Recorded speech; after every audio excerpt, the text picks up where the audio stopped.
The College Basketball Experience Preview and Picks episode for Friday, November 22nd on the Sports Gambling Podcast Network is brought to you by Underdog Fantasy. Sign up, and when you do sign up with the promo code TCESGPN, you get a 50% deposit bonus up to $1,000. We're also brought to you by Rebet. Rebet is a new social sports book available in 45 different states. Download the Rebet app and use the promo code SGPN for 100% deposit match up to $100. We're also brought to you by Rhythm. Start crushing college football and college basketball with Rhythm. Get your free 7-day trial period today by going to sportsgamblingpodcast.com/rhythm. That's RITHMM. That's sportsgamblingpodcast.com/rhythm. And remember, as always, folks, to let it ride.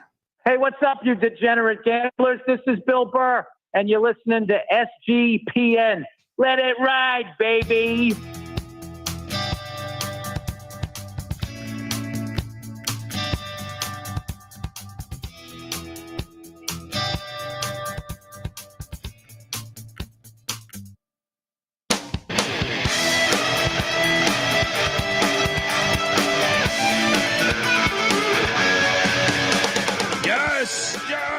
Yes. Woo!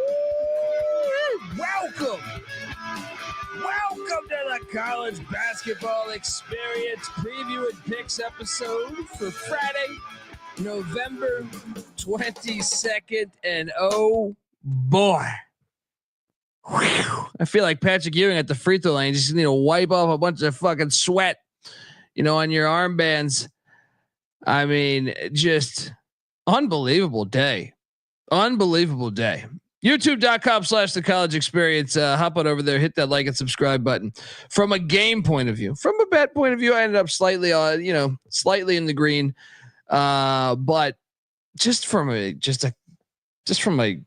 loving college basketball, and really, if you add in the NC State Georgia Tech game and the FCS college football game, just a great day for fucking sports, even the NFL game.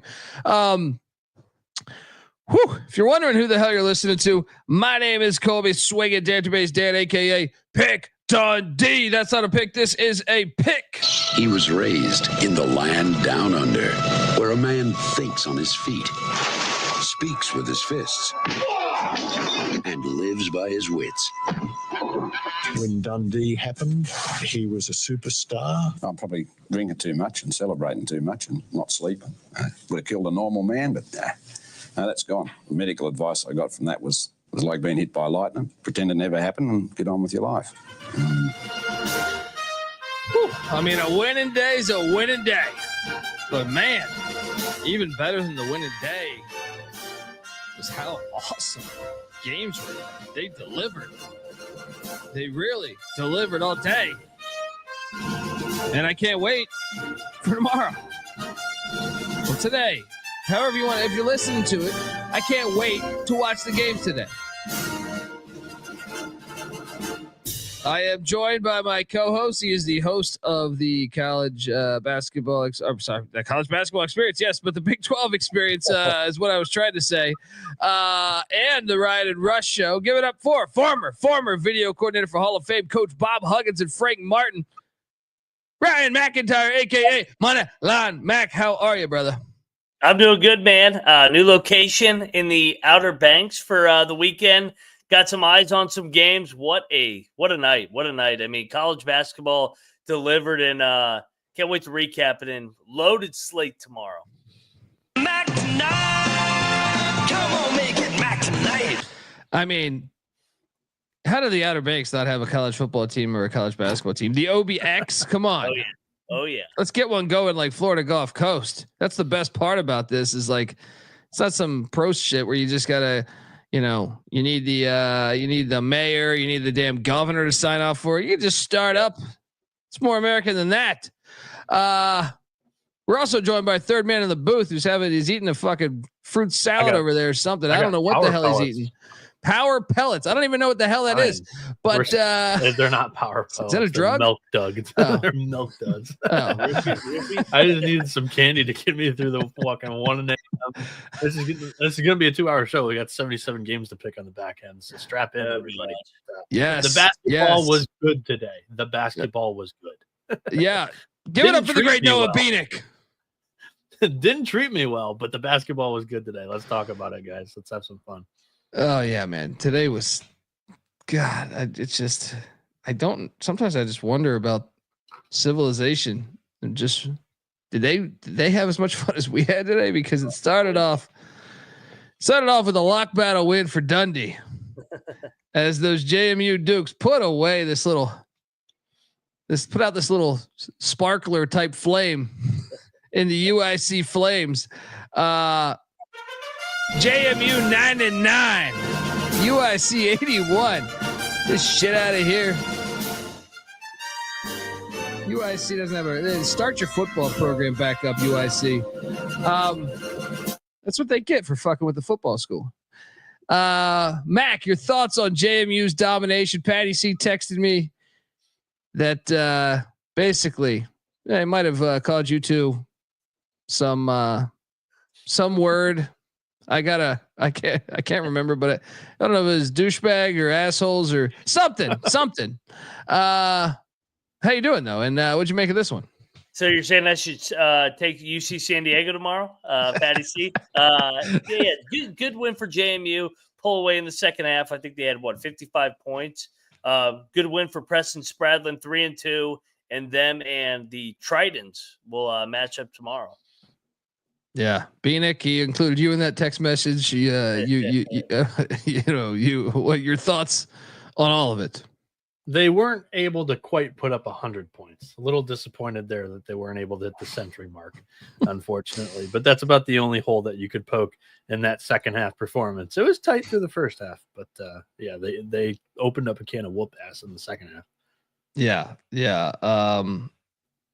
It's easy to see a tide turn. And that's exactly what happened with them Dukes. I started out red hot. I was convinced I was going to, I don't know, buy something stupid. You know what I mean? Anytime you get a bunch, anytime you get me a bunch of money, I will gladly buy stupid shit. You know what I mean? So give me a snowblower. You know what I mean? Just always wondered how that would feel like to own a snowblower. Don't have much snow out here, at least I think. But anyway, Drake, 80, Miami, Florida, 69. Boom! The Bulldogs cash for us. I mean, I'm gonna start with Bieniek here. It's very high on his Miami Hurricanes this year.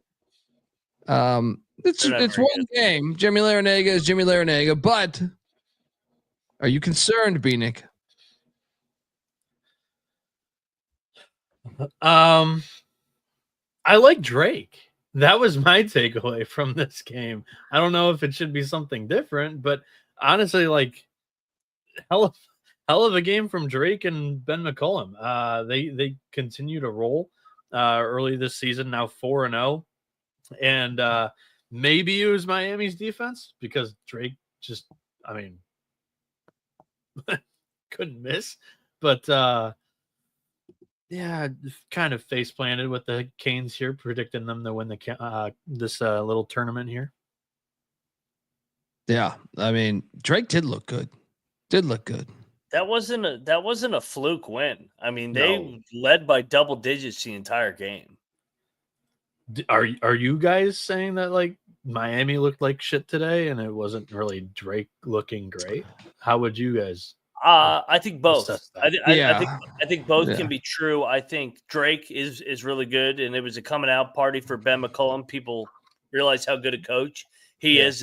Other than us who covers this show every day, but Miami's lack of sense of urgency throughout the game was very evident. They just was a game in the park and never really looked like they had a chance. They never made a run really. They never threatened. I was kind of surprised they never cut it down to 3 or something. Yeah. Like I mean, even the box score, like they shot 38% from three, 41% from the field. Defensively, they could have been a little bit better, but I thought Drake was excellent offensively today. So, I mean, that was kind of my takeaway watching the game a little bit, but I don't know. I could be wrong. I would say it was both. I mean, Miami just, sense of urgency, good way to describe it. But I like the way that Trevor put it in the chat. It looked like it was the first time they played a real team all year. I took Drake in the points for that exact reason, but yeah, I mean, I was not expecting double-digit win by Drake. No, I mean, neither was I. I picked Miami to win the tournament. This one was a fucking good game. Middle Tennessee 83, Ohio 81. Mac wins a lock battle against Dundee. What a game! Tip the Mac. God, this dude, we had our chances. We had our fucking chances, man. This is a good game though, man. This is what I mean is like, this today delivered with so much of a punch. There was just so many good games on, and this was a really good game. Your thoughts on your win, Mac, and overtime win, but nice win. Yeah, I mean, Middle hits a 3 to force overtime. Those are two well-coached teams is what I took out of it. And I just think more and more it's evident that teams need to play their level of competition this year because your defense and your discipline and how you want to guard late game situations, you can't simulate that in these bye games. So I think both teams are better for playing this game. Good win for Middle Tennessee. Ohio's a little snake bit so far this year. They're 1-4. They are way better than their record. Yeah. They got to find a way to close out a game. Yep. I thought that was a great performance today by Middle Tennessee, and it was kind of good for them to kind of kick the bad reputation off their shoulder there, not really being able to play away from Murfreesboro because they were hitting shots left and right today. So that was a good performance. And then I believe we triple locked this, if memory serves me correct. Mm-hmm. UC San Diego, the Tritons. I didn't even know what the fuck a Triton was last night. Thought it was a keyboard. Well, I know it's a keyboard. But I didn't know it was that Arizona State forks up shit. 72-67 against LaSalle. Dude, UC San Diego's good. The Big West, I'm telling you, it's very. I think it's up. It's just, even though like Munson leaves, what's it called? Long Beach State, and I just think that it's a good. It's like the SoCon to me. It's like the SoCon of the West. Your thoughts, Mac? Yeah, that's a good comparison. I mean, I got KenPom pulled up. They're closing in on like the Missouri Valley from the analytics standpoint in terms of like how good these teams are. Irvine's look really good so far this year. Santa Barbara, I know they just dropped a game. UC San Diego, UC Davis wins in Grand Canyon last night. I believe Hawaii, it. I don't think the Valley's too deep. Yeah, Hawaii's still undefeated. I mean, Northridge is all right. Bakersfield. I'm with you, man. The Big West has been really good, and this was a good win over an undefeated LaSalle team for UC San Diego. Yeah, Bieniek, your thoughts on the Tritons? What's my guy's name? McGee, I think it was. They had just a fire game for them. Your thoughts, Bieniek? Personally, I wasn't really buying into LaSalle and kind of the run they had started the season on here. So I thought they came a little bit back down to earth, but both teams, it was a little bit of a defensive struggle today, but that was another solid game. And UCSD, it's going to be an interesting clash of styles tomorrow, I think. Yeah. Also cashed. I think all of us picked this. I don't know. I don't remember if we triple locked it or not, but Florida Atlantic against Oklahoma State. OK State was out early. FAU stormed back, got the win 86-78. I started the day on fire. Got a little cold later in the day. Still had a winning night, but for a second, like I said, I thought I was going to buy everything. Dump truck, snowblower. I've always wanted to Brand new dump truck. A little toy one for your son, or like? No. I wanted a real one. Are you going to take it to one of the Wi-Fi boxes that company left into the backyard? I've had a dream. I'm not joking. I've had a dream of driving a dump truck through someone's house before. Just like you're angry at somebody, and I've always wanted to just go at like 60 miles an hour through someone's house. You know, I don't want to kill anybody. I just thought it'd be a great message to send. No one in the house, just to fuck you. Just drive a dump truck through someone's house. I do want to say, if you were one of the lucky ones that missed out on watching Arizona, Wisconsin, but you did catch this one, now you know how the Arizona Wisconsin game went, because Florida Atlantic shot 49 fucking free throws today. I think Oklahoma State had like 2 or 3 guys that fouled out with like 5 minutes left in the second half. Yeah. Just ridiculous. I was going to make the point. This is a game that I think actually I walk away liking both teams. Oklahoma State, I thought actually played pretty well. Like you said, they just put FAU on the foul line too much. I think Lutz is getting that team better and better in the Big 12. It'll be interesting to see tomorrow. I'm kind of excited to watch that game. Them in Miami, yeah. Because they both need the game like blood. You don't want to get to that Sunday game in the 7th place. Oh God, we got to salvage the 3rd game of a 3-game series. Yeah. Fun matchup though. And then the Portland Pilots. We didn't bet this. They depending on where you got the number, I believe you covered with Portland. I covered with Portland on the picks, but I didn't bet this game. South Florida gets the win. Shout out to South Florida. I think we're all rooting for South Florida this year. So nice win there for the Bulls. Then we can get to it. East Carolina, they suck ass. They're horrible. They must have been having cocktails too, or they weren't having cocktails. That's the problem. I talked about. I've had a really good basketball game before when I was slightly buzzed, and that's probably what Jacksonville State had. They were relaxed. It's like they say if you're pissed drunk on a flight and that flight crashes, your chances of living are actually better. I feel like it's the same way of why ECU lost. They didn't go out and party. And that is on me. It's on the university. I should have sent some money to go, or some like delivery guy with a couple cases of beer. That's on me. Jacksonville State, big win there. And yeah, Raymond Felton had a big game too. But yeah, your thoughts, Mac? We all lost on this one. Shame on me for going against my guy, Ray Harper. Jack State, man, they've won 3 in a row now. 4-1. Big one against Toledo tomorrow. Yeah. Bieniek, did you get eyes on this one? I got nothing to add here, honestly. Yeah, me too. This game was insane, and we ate shit with VCU. Seton Hall, VCU. Okay, Shaheen. Underestimated Holloway.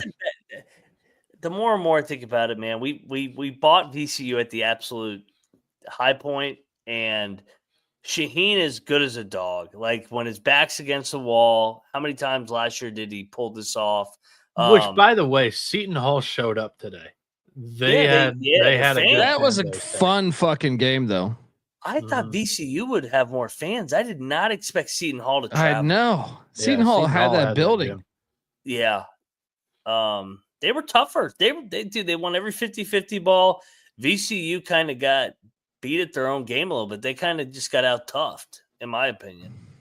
Yeah. I don't know if the VCU team under Odom is like they're going to out tough you. They just didn't hit shots today. 9 of 37. They took 37 threes and they only hit 9 of them. So I thought at times they were incredibly sloppy too. Yes. But yeah. I think that's good. Like that's Seton Hall's defense. I truly do think that, Seton Hall slowed him down and it kind of drove him a little crazy. So yeah. Fire game though, as Seton Hall wins outright in overtime. Also ate shit on Monmouth. This game is bullshit. Fucking Monmouth, man. They had a double-digit lead at halftime, and they couldn't fucking God damn, this game pissed me off. I was traveling, and I had the score up for this game, and I just watched it slowly, slow death. I'm just like, On I got to turn this car off the fucking interstate. That shit, Mom is pissing me off right now. On my screen, your wife's like, relax. Who's yeah, mom? she's like, why the fuck do you care about Monmouth and Youngstown? on my one screen setup here, and then we were doing the pregame show during this. This did not make my radar here. So yeah, I didn't catch any of this really. Toledo drilled Stetson. No need to talk about that. Lock battle win.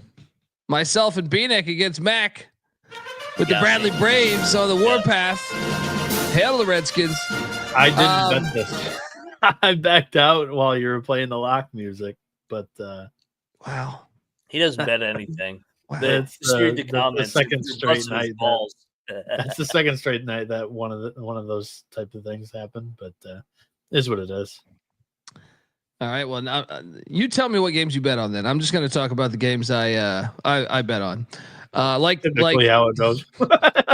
Bet on San Fran and Oregon State. He stayed away from the rest of the board. He waited until 10 o'clock to dip his toes into the board. I did bet all 3 games at 10 o'clock. I was locked in. Yeah, he was chasing scattered ass for the first 7 hours of the day.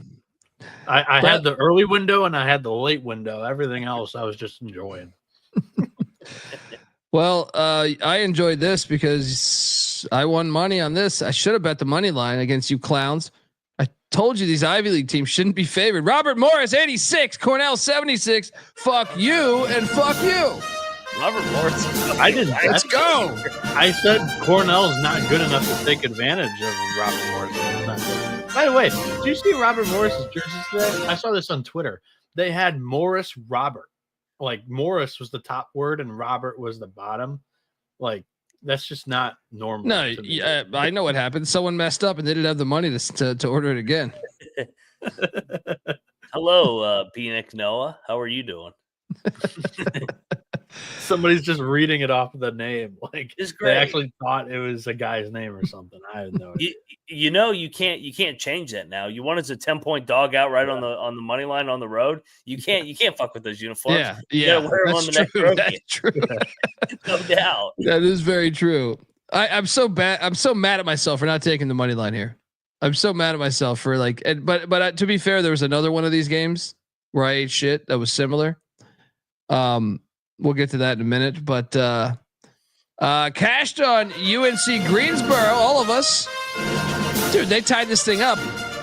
Or got within 2 with I don't know, what, 10 minutes left? Something like that. 69-58.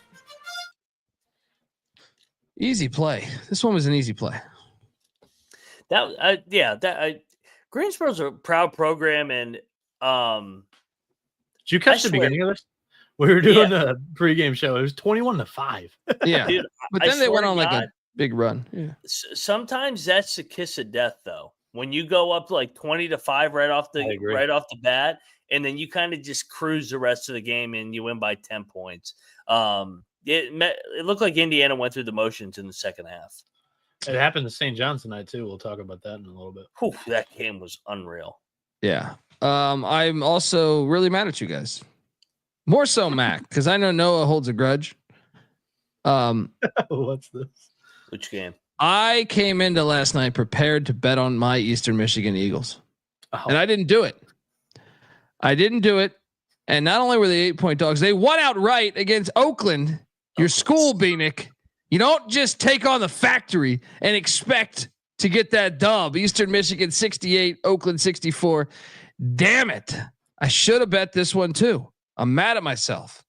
And Mac, I should have taken EMU at least. I should have known that this was going to be the case. Eastern Michigan had a couple of players transfer in from DePaul last year.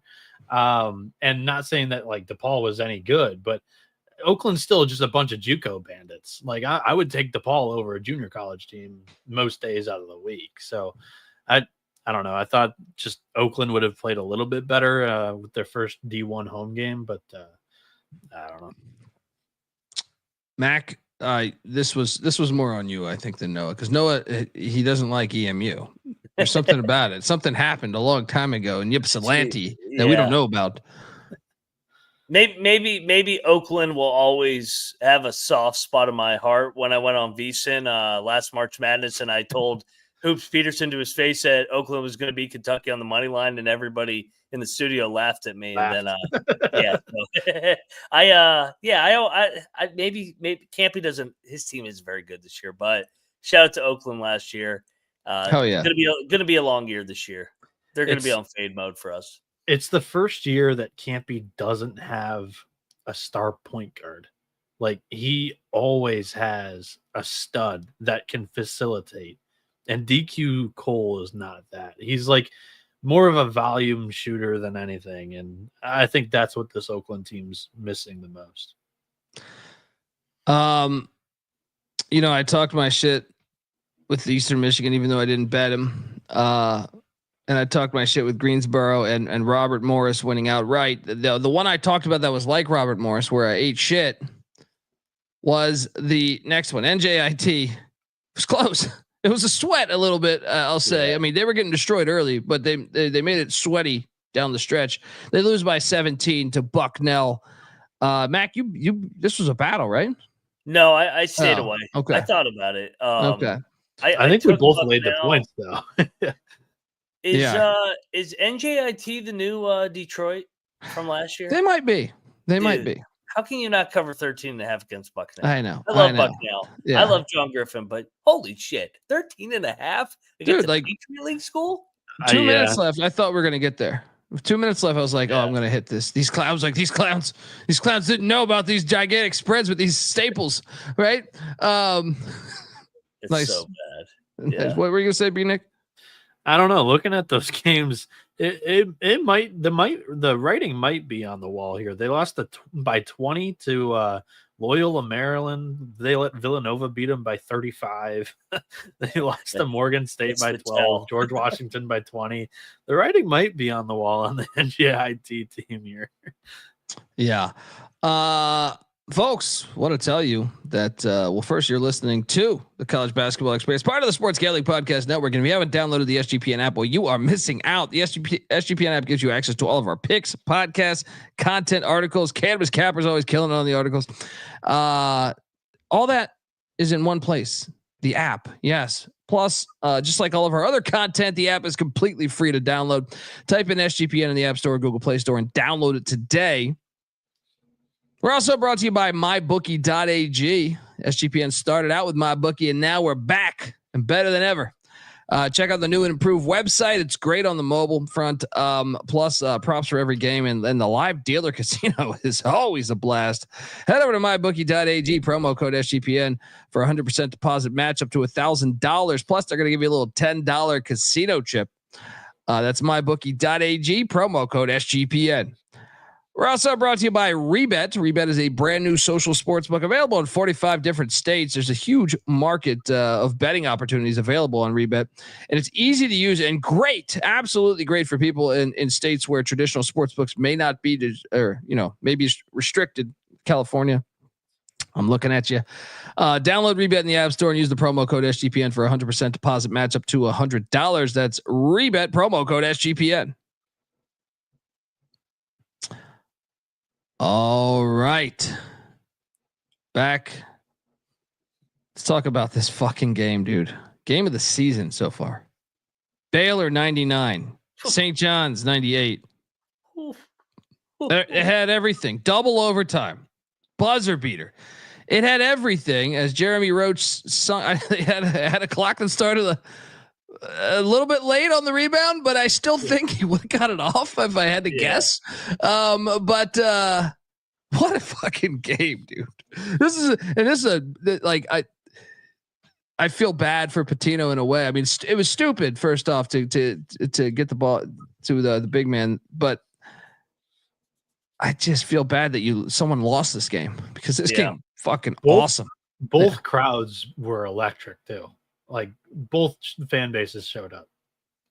Yeah, this was great. This is one I know somebody, like you said, had to be the winner, had to be the loser. Somebody had to win a bet. Somebody had to lose a bet. But like this might have been the championship game of this tournament. It's just like from a college basketball fan, this game is awesome. I mean, you got two Hall of Fame coaches going head to head. You got 2 Final Four contenders. I mean, St. John's is fucking good. They could get to a Final Four, and they're going to get better and better. And Pitino, we know his team's peak in March, and those Baylor guards are fucking good too. Wow, I just walked away going, these 2 teams are really good, and I hope we see the rematch sometime in March because that was a fun game. Yeah, shout out. Go ahead. What's up?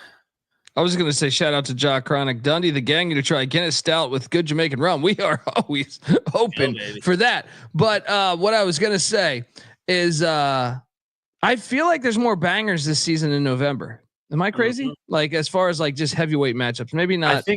I think the talent's level around the playing field. There's not some super team this year. I really don't think that's the case. And when you do get a lot of these big time matchups, this is kind of what happens when teams are still kind of, I don't know if they're like well-oiled machines yet, still early and trying to figure out some things. And this is like the first time St. John's had even played a high major opponent yet this season. And to look that good, like I think the question mark coming into this game was St. John's and their outside shooting. Will they, if Baylor plays the zone, will they be able to shoot up? Oh, that was no issue, issue at all. They made 14 threes tonight. Oh my god, both teams couldn't miss. I know. I mean, this is a game I would watch again. Like in the summer when we're just dying for sport. It's like July and I'm putting on old football or old basketball games. I'm just like, this is one you just put this is a classic. I'll be watching this one. And I don't know that most people are maniacs like me that will watch this game like 10 years from now. I will. But I will say St. John's plus 2.5 was the right side the entire game. Except when Baylor had a 5-point lead in overtime number 1 and at the end, and they missed their free throws. It was a crazy game. Absolutely wild. It was. Hey, Colby, did you see the stat? So Scott Drew and Pitino have squared off twice now. Pitino has had a 20-point lead in both games, and Scott Drew's came back to win in both games.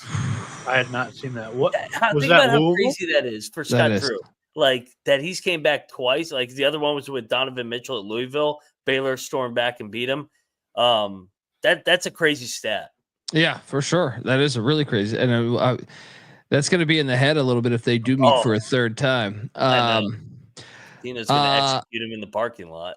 That was the other thing I wanted to say. Like Baylor, they also have heart. Like that's the second time that in the first 5-10 minutes of the game, they were getting absolutely routed. They could have just packed it up and called it a game the first 10 minutes. We've got 2 more here in the Bahamas, but because exactly what happened with Gonzaga, it looked like they were, kind of going to get run out of the building again here. And to complete that comeback, not only like make it a game, but to complete it in double overtime.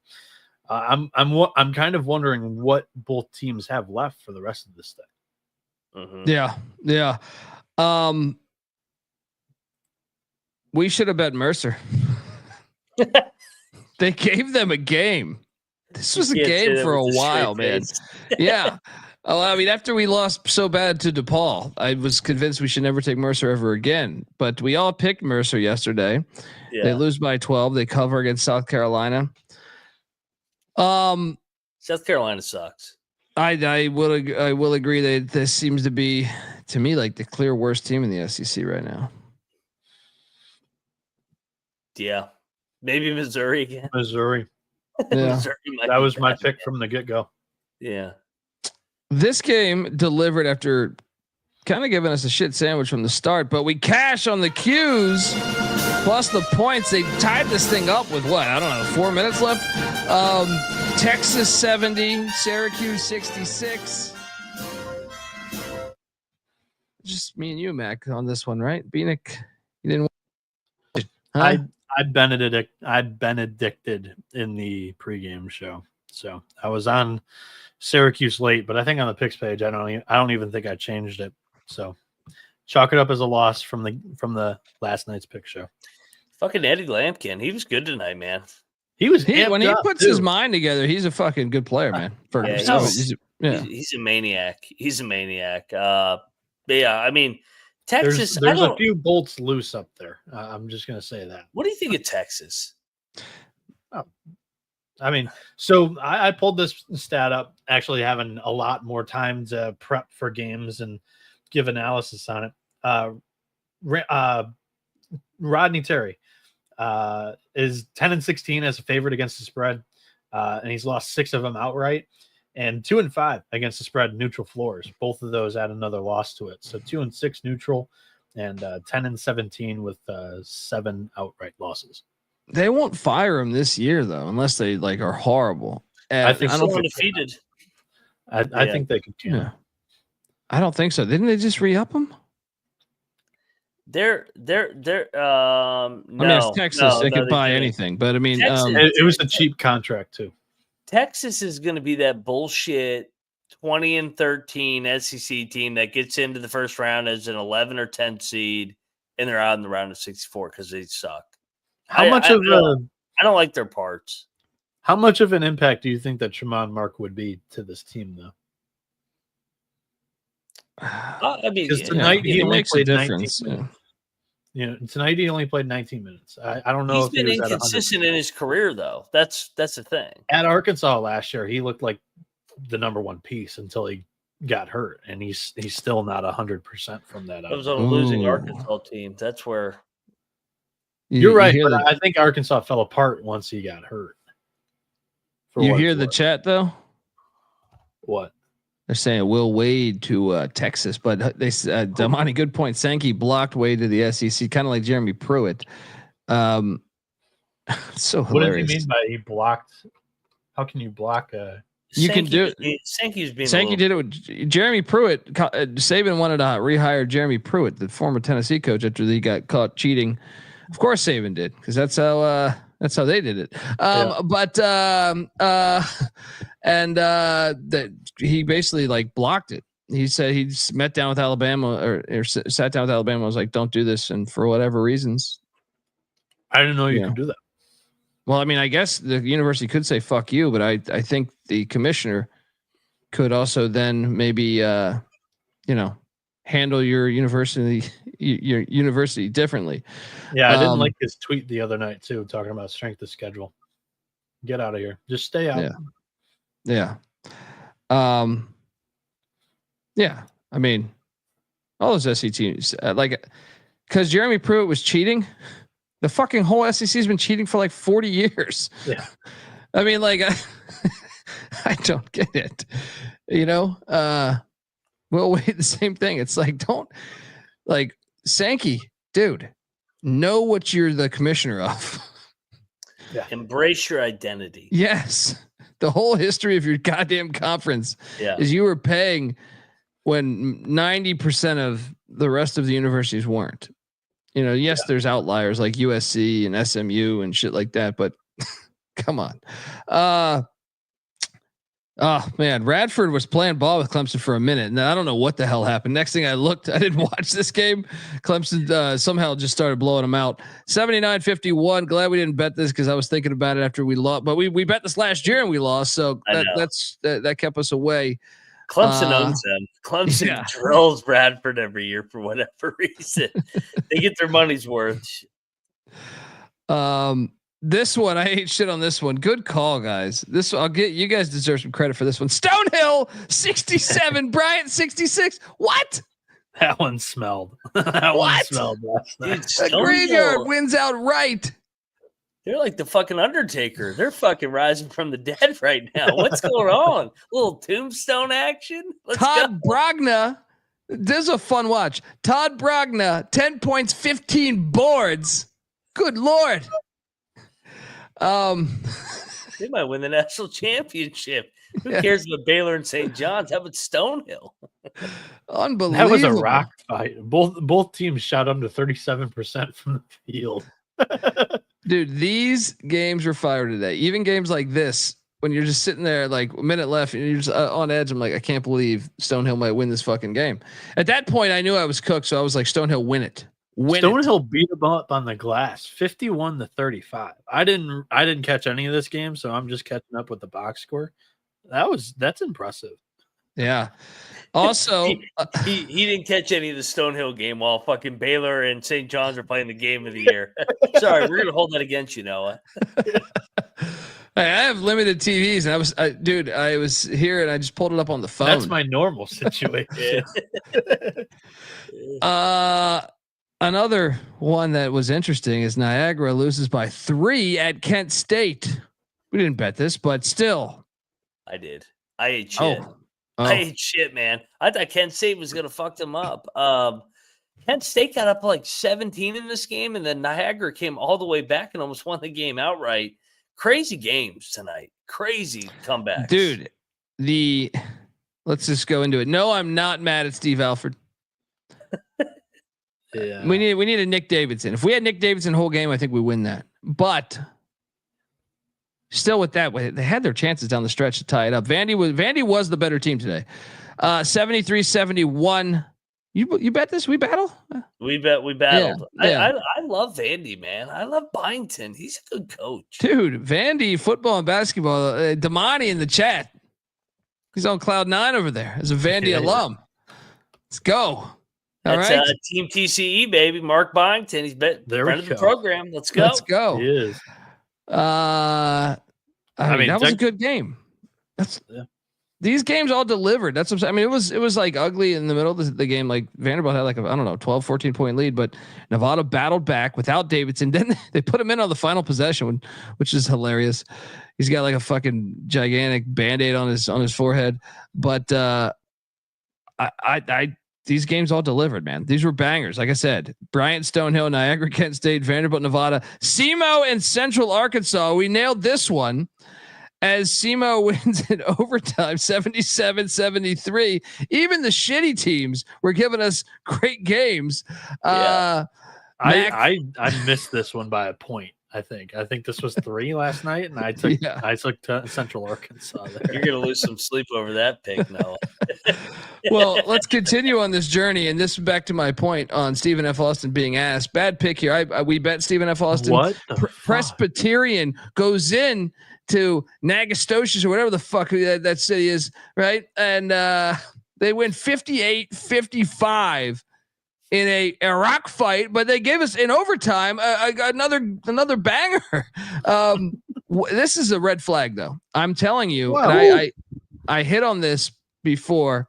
This program has been on the on the decline. I feel like over the past 5-6 years.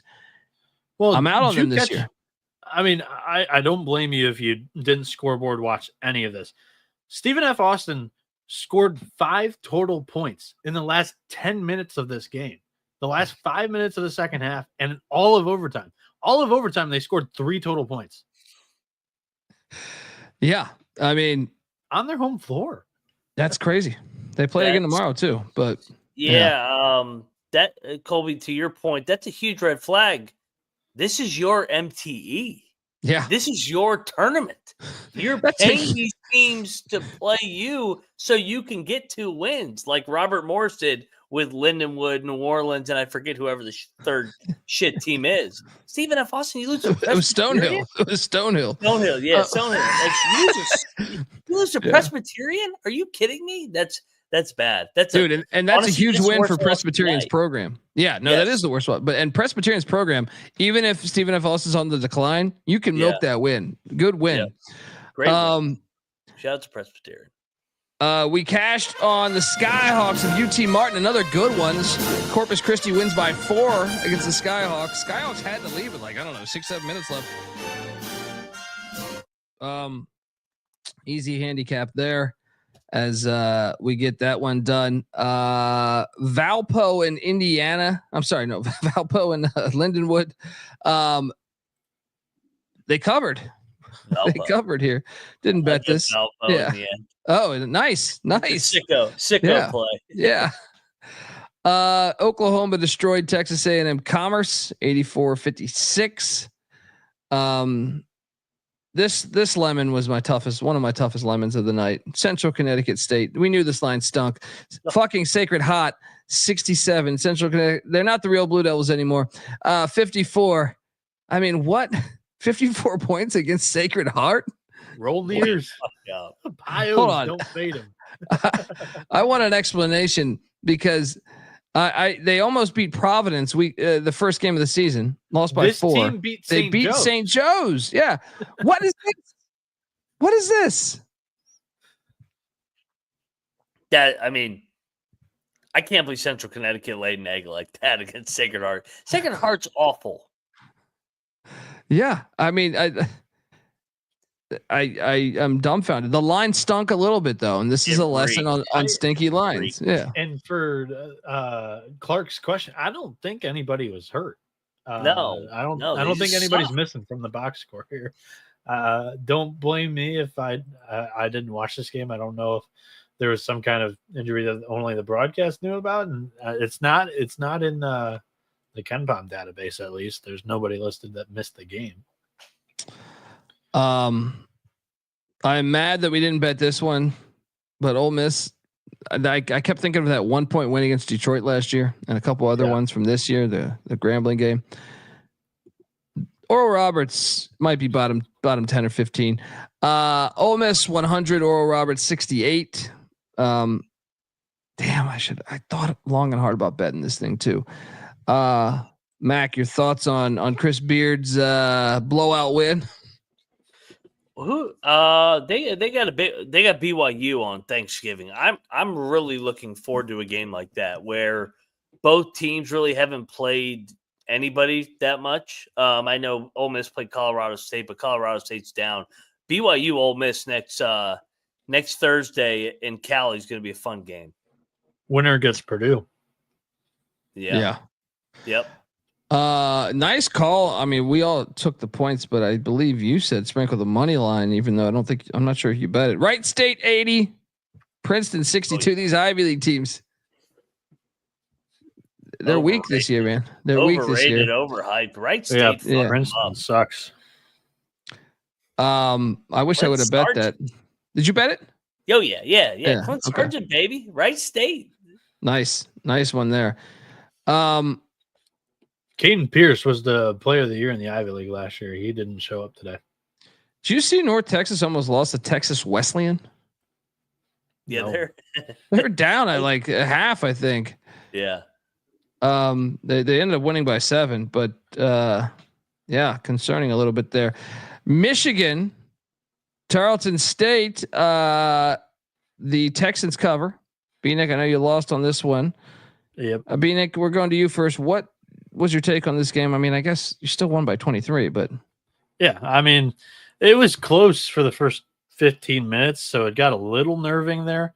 But honestly, I thought that Tarleton hit their shots early to stay in the game, and we didn't like barrage them from 3. This was a little bit of an off night from deep, so it kind of had the making of a look ahead spot. I mean, they only shot 22% from deep tonight. Only hit like 6 of them or something like that. Where coming into this one, they were hitting at like 46%. So steep decline from the performances so far that we've seen this season. Yeah, we double locked Grambling. They cover at the Pitt against New Mexico. Barely.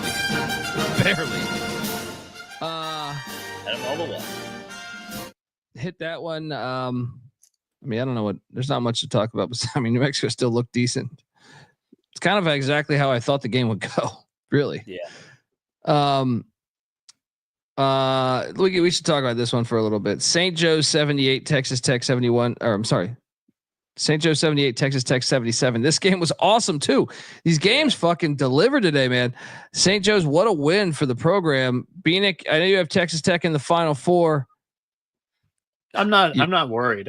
Mac and I were talking about this pre-show. Like, this spot was always dangerous. Texas playing first on the same floor. You knew that the look ahead spot was going to be big time. And I mean, I'm not going to, sure, I'll take the words right out of Mac's mouth. It was like, Texas Tech, don't fuck this up. Just get across the finish line here, and you can beat the shit out of Texas next game. But St. Joe's, I wouldn't even say like it was because of the home court advantage here. Like I thought that it wasn't like too much. I would just say that it was a little bit too much of a look ahead, and Texas Tech wasn't too sharp today.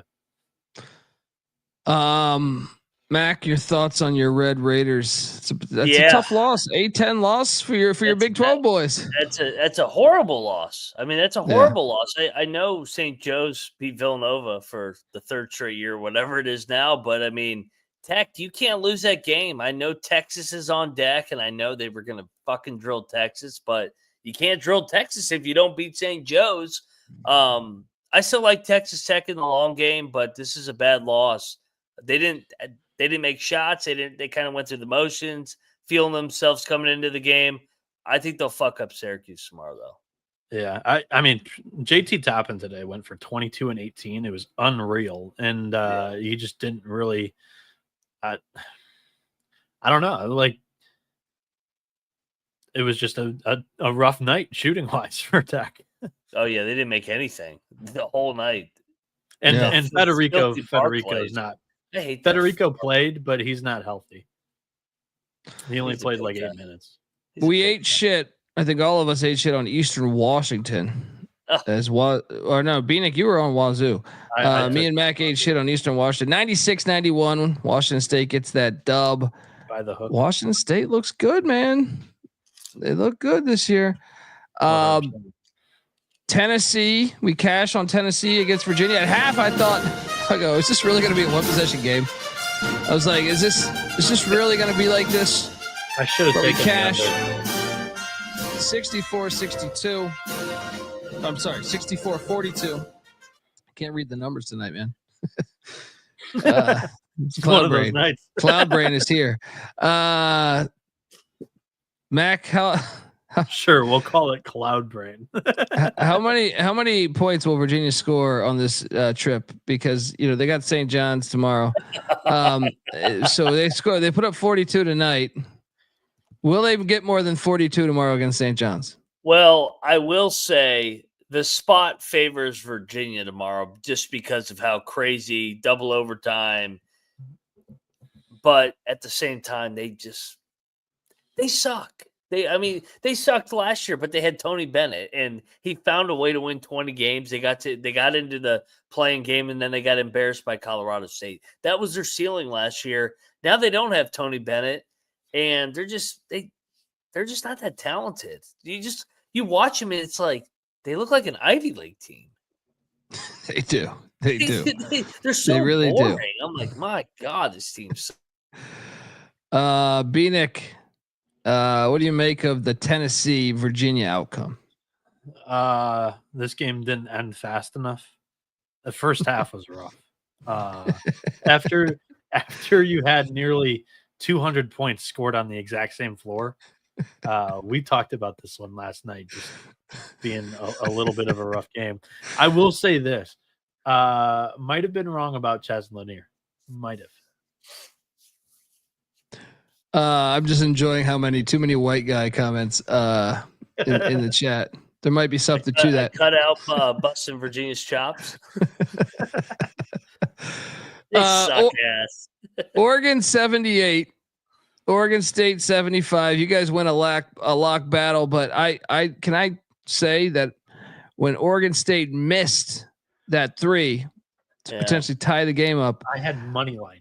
I thought the rebounder got fouled and they just let the clock expire.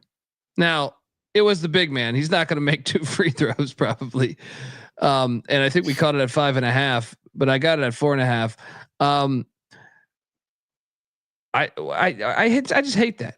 This game was insane, by the way, because Oregon State had like a 15-point lead or something. They were leading for 20. Yeah, that's what I'm saying. Oregon was the wrong side, but this is another example though of like he misses the three.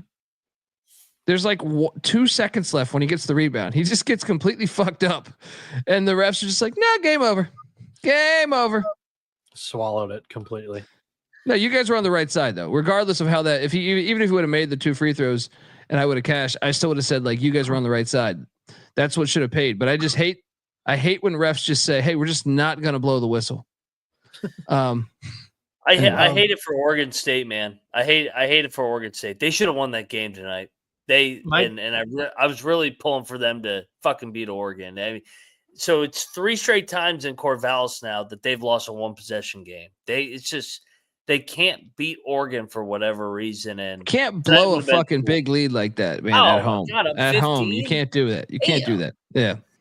My takeaway from this game, honestly, is like Biddle took over this game late, and when he's healthy, which he's struggled to stay healthy his entire career, but Oregon might be a player in the Big Ten. Like, I know we all picked them like top 5, I think, in our Big Ten predictions, but like if they seriously have a legit big man, they can play. I like this Ducks team this year. They've had a couple of stinkers so far this season, but I think in conference they have the style of ball that will compete every single night in that conference. This game delivered again, though. I mean, like, I know the outcome sucked because even me, if I'm going to lose, I'd rather lose with Oregon State winning. But it was still a fun watch. And then lock battle win for Dundee as the Memphis Tigers get it done at this stupid arena. Should have been at San Francisco. I guarantee you, if this is at San Francisco, if this was actually at their college campus, San Francisco would have won this game. 68-64, Memphis gets it done. I mean, this was a fun game to watch, though. I mean, San Francisco came back, tied it up with 2 minutes left. Shout out to Charles. I know he's a big Memphis Tiger fan. Let's go. Got that dub. Now we got the big mission here with the UConn Huskies, but survive in advance. Yeah. Mac, your thoughts on this one? San Fran should have won the game. They completely choked away that game. And I'm with you, man. I don't know. I don't know if I agree all the way that they should have won that game. I think they should have won the game. I thought they were the better team tonight. Memphis led during crunch time, but I don't know. I would say Memphis played a little bit more of a complete game. San Francisco kind of had Malik Thomas playing hero ball a little bit tonight, but like Oregon State, I thought should have won the game. This one was kind of. I thought Memphis was bailed out multiple times by the officiating crew against their 1-3-1. Yeah, but this one still sucked because they fouled themselves out of the cover. So yes, but the other part, man, they should have played the fucking game on campus. That was bullshit. Yeah, no, on campus, San Francisco, I think would have won this game. That game was just trash. Honestly, just watching it, it wasn't a fun watch. There was like 10 people there. It was a terrible game. Yeah, this was a great game, close pretty much throughout. But like that one sucked a little bit because San Fran drills the 3 and like they're fouling because they're trying to win, but with like 4 seconds or whatever it was like, oh my God, stab me in the back with this. But yeah. Air Force covered against Cal. Cal wins by 9. I took the Falcons. We took the Falcons, Mac. We just didn't bet. Yeah, I bet Cal. I ate shit on this one too. Yeah, I mean, I don't know what to really make of that. I kind of thought it would be somewhere right around what it was. So, all right, let's get to tomorrow's action. Game balls. But before we do the game balls, I want to let you know that the college basketball experience is brought to you by Underdog Fantasy. Underdog Pick'em is one of the biggest menus for all of sports. You got NFL, college football, college basketball, MMA, NASCAR, NBA, NHL, everything. You can now use specials and boost on all flex entries as well. So sign up. And when you do, sign up with the promo code TCESGPN to claim your special pick plus first time deposit offer up to $1,000 in bonus cash. And I'm going off script here. I think Underdog Fantasy is awesome. I think what they do, you can find edges that you cannot find elsewhere, whether it's college basketball, or really any sport that you love. It's, to me, one of the more unique places for just finding stat projections and everything where you can bet on those. Bieniek. Last night we cashed the 2 picks that I gave out, 3x your money if you played it. Tonight, there's a really fun game in Tucson going on tomorrow. And I only see Arizona player projections, but that's all I need, because one guy played an absolute dog shit game against Wisconsin, but one guy is an absolute killer against this other team in Royal Blue. Give me the higher than 15.5 points on Caleb Love. That is how you should start pretty much smash tomorrow. Tomorrow on your underdog fantasy entries. So yeah, Caleb Love higher than 15.5 points. Oh, that's a great play. That's what I'm talking about. Underdog fantasy, folks. Like, look, we always have sponsors here, so you got to read what you got to read. But like, I really believe that underdog fantasy is awesome, and I think you can find edges you can't find elsewhere. So get on over there, use the promo code TCESGPN. Once again, for you to claim your special pick plus first time deposit offer up to $1,000 in bonus cash. We're also brought to you by Rhythm. SGPN's proud partner. Rhythm is the #1 AI powered sports betting platform that helps provide bettors of all levels the ability to build custom predictive betting models in seconds and get predictions for betting on money lines, spreads, totals, props. You can copy one of the top performing models from the leaderboard. Sit back, just hit that button, and you'll probably make some cash. Or you can build your own model. That's what I like to do, and have Rhythm adjust around what you like. And now you can track your props in the Rhythm app, and they got everything. You know, they just introduced college basketball. You can mix that with college football, NFL, NBA. Rhythm has it all. Claim your free 7-day trial period today by going to sportsgamblingpodcast.com/rhythm. That's RITHMM. That's sportsgamblingpodcast.com/rhythm. Shout out to Brandon in the chat. Great snowy football game in the middle of this college b-ball game. Yeah. And I mean, snow football is just a go-to. It's unbelievable that the NFL was like, hey, let's do a bunch of domes for every team. You know, it's just crazy. We're sitting in the middle of this absolute electric Baylor St. John's game, and I get a text saying this is the best NFL football game in history. That was a great NFL game. Yeah, that's what I'm saying. Like, it's so naive of people to think. Like, I heard, Pickens, the Georgia wideout after the game, saying they only won this game because of the weather. What a bitch comment! Like, no, pussy. What a bitch comment! Like, you lost the game. You shouldn't have to play in a dome like the NFL, the Controlled Climate League, does every fucking game. Pittsburgh should trade his ass right after that comment, because that's not how Pittsburgh football is. He's a clown. Yeah, he's a clown. But yeah, I mean, dude, did you guys catch the Pussy Pack lose in great fashion against Georgia Tech? Was that in college football there? That was. Dude, that was a banger. That was a banger of a game, though. That's what I said. Even the FCS game tonight was awesome too. Like, sports delivered tonight. Game balls. What are we doing? Let's get to Mac. You lead the way tonight. For my first game ball, let's go Seton Hall. That's a fucking great win. Shaheen Holloway back against the wall. Already lost 2 bye games, and they nutted up, man. They got it done against VCU, so they get a game ball. That's a great game ball. It's actually really hard deciding the first one because there's so many worthy teams on this slate. Bieniek, where are you going with your first game ball? Do you want to go before me? If you sure have yours, I'll let you take. I think I know where you're going. I'm going to fucking Presbyterian. Oh, that's great. Okay, dude, this is to me. If you don't know about Presbyterian athletics, they,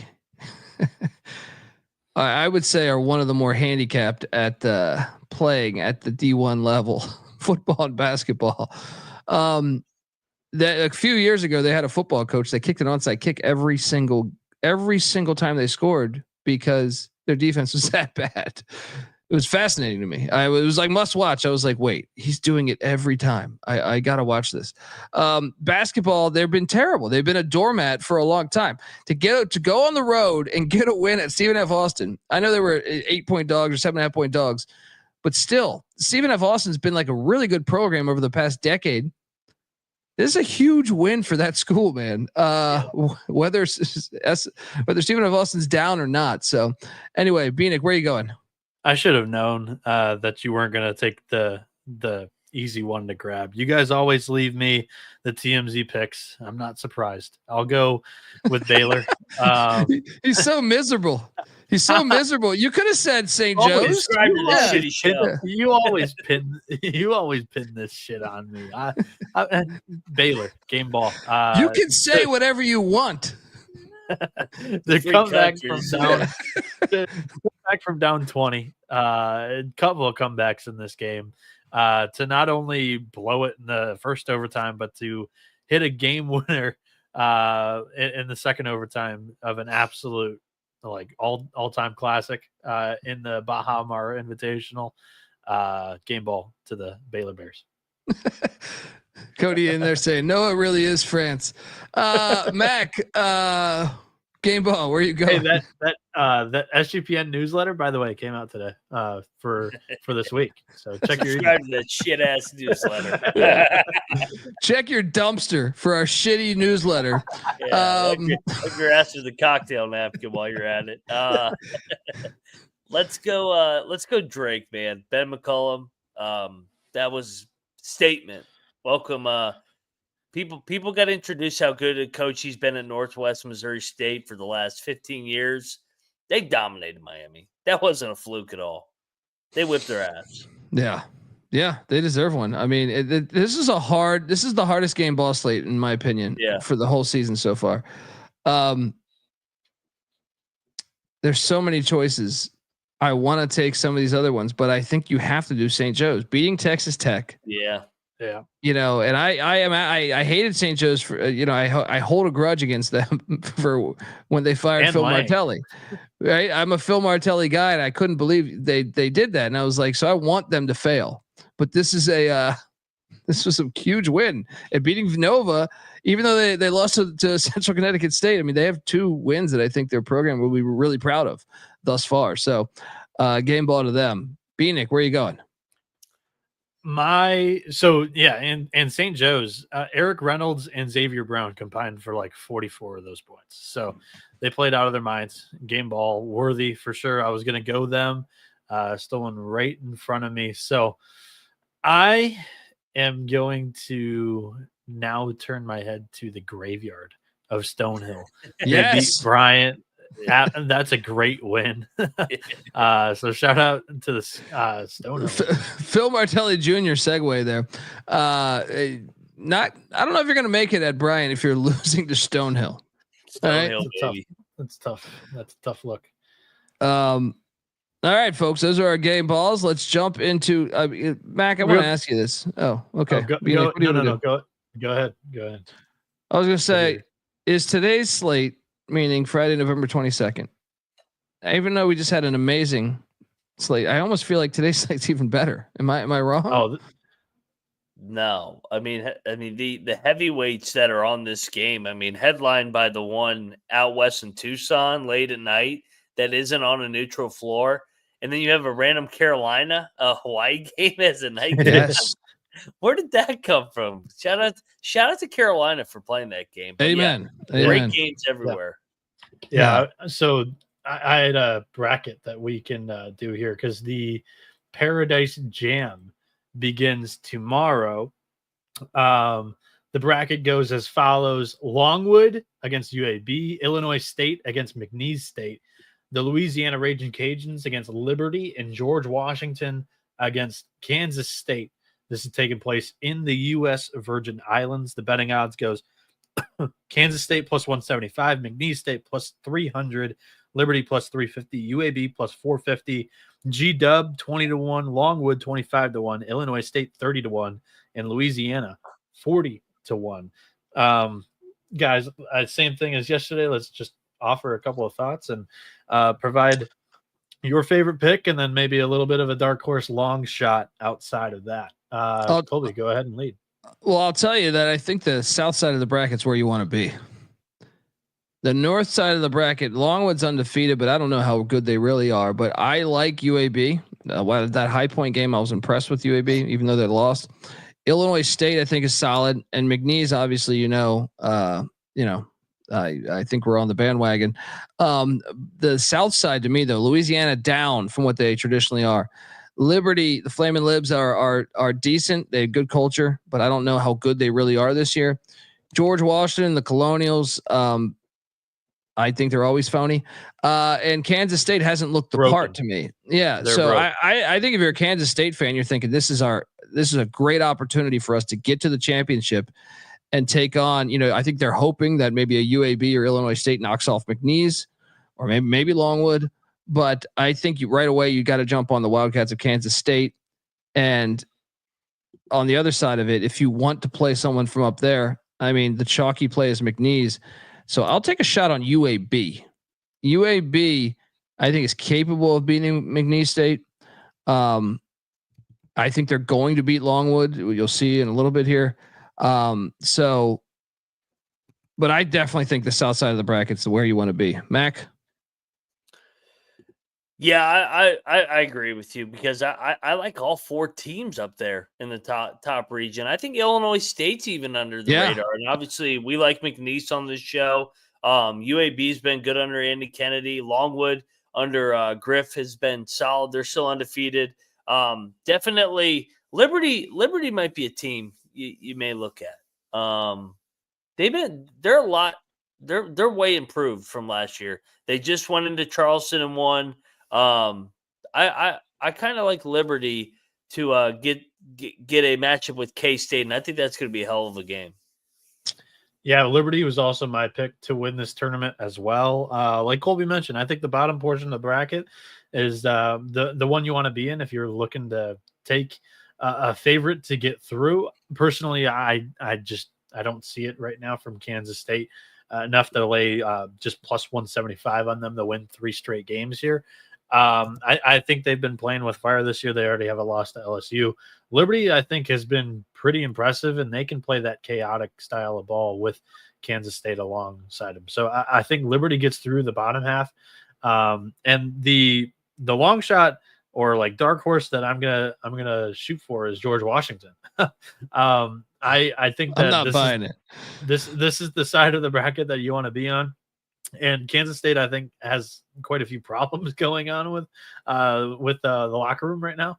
And I mean, if they're not even traveling with some of these guys, we'll see what's going on with the Wildcats. But George Washington at 20-1, I think, is a little overpriced.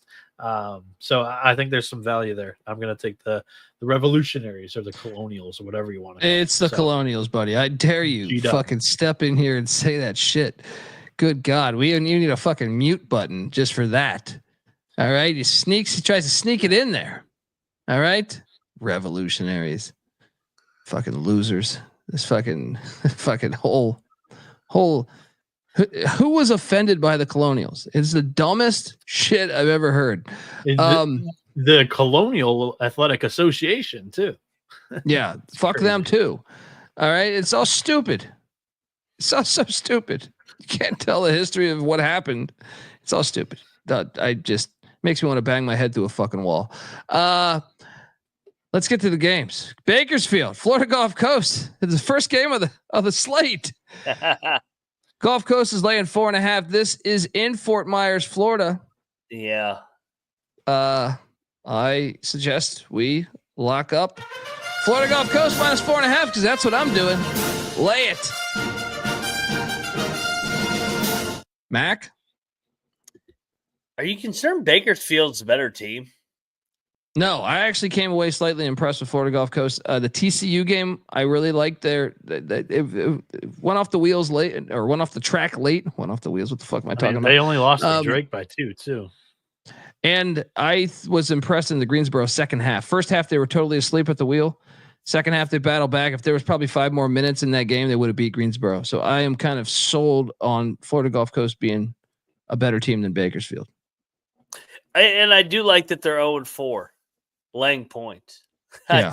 I think that kind of tells you that this team is a little bit undervalued. But Bakersfield has been chippy, but that has been on that fucked up blue court. It's not at the fucked up blue court. I'm with you. Let's go. Gulf Coast. Early bird, baby. Double lock. Bieniek, you coming along? You guys, this is a standalone, right? No, it's not. No. Damn it. Yeah. You wanted me to play. I want to force him into some bets. Damn it! No, I'm going to lay the points with the Eagles, but I'm not going to play this. I think you guys handicapped this one about as good as you could. Well, I'm about to lock up another one because UIC, the Flames. I didn't have a line on this, but now I do have a line. And by the way, the chat, you're gonna have to help me out on a lot of these lines because when I made the slides, there was a ton that didn't have lines. Yeah, this always happens during feast week. This is when you guys help and participate alongside the show. So. Yeah, 500 of you guys in here across all platforms. Yeah, shout out to plenty of resources. Well, I'm seeing 2.5 right now. I know the chat's saying 3.5. Shop around, Trevor. I see 2.5 out there. LaSalle laying 2.5 against UIC. I'm taking LaSalle. I don't know about this UIC shit. I think LaSalle's going to bounce back, get this dub. I'm going to lay the 2.5. Mac, what are you doing here? I'm going to join you. I like Fran Dunphy, the experience over the rookie head coach, Robert Eshan. Let's go. LaSalle gets it done, pulls away, wins by 6 or 7. I love this. Couple 11 a.m. wagers. Let's go.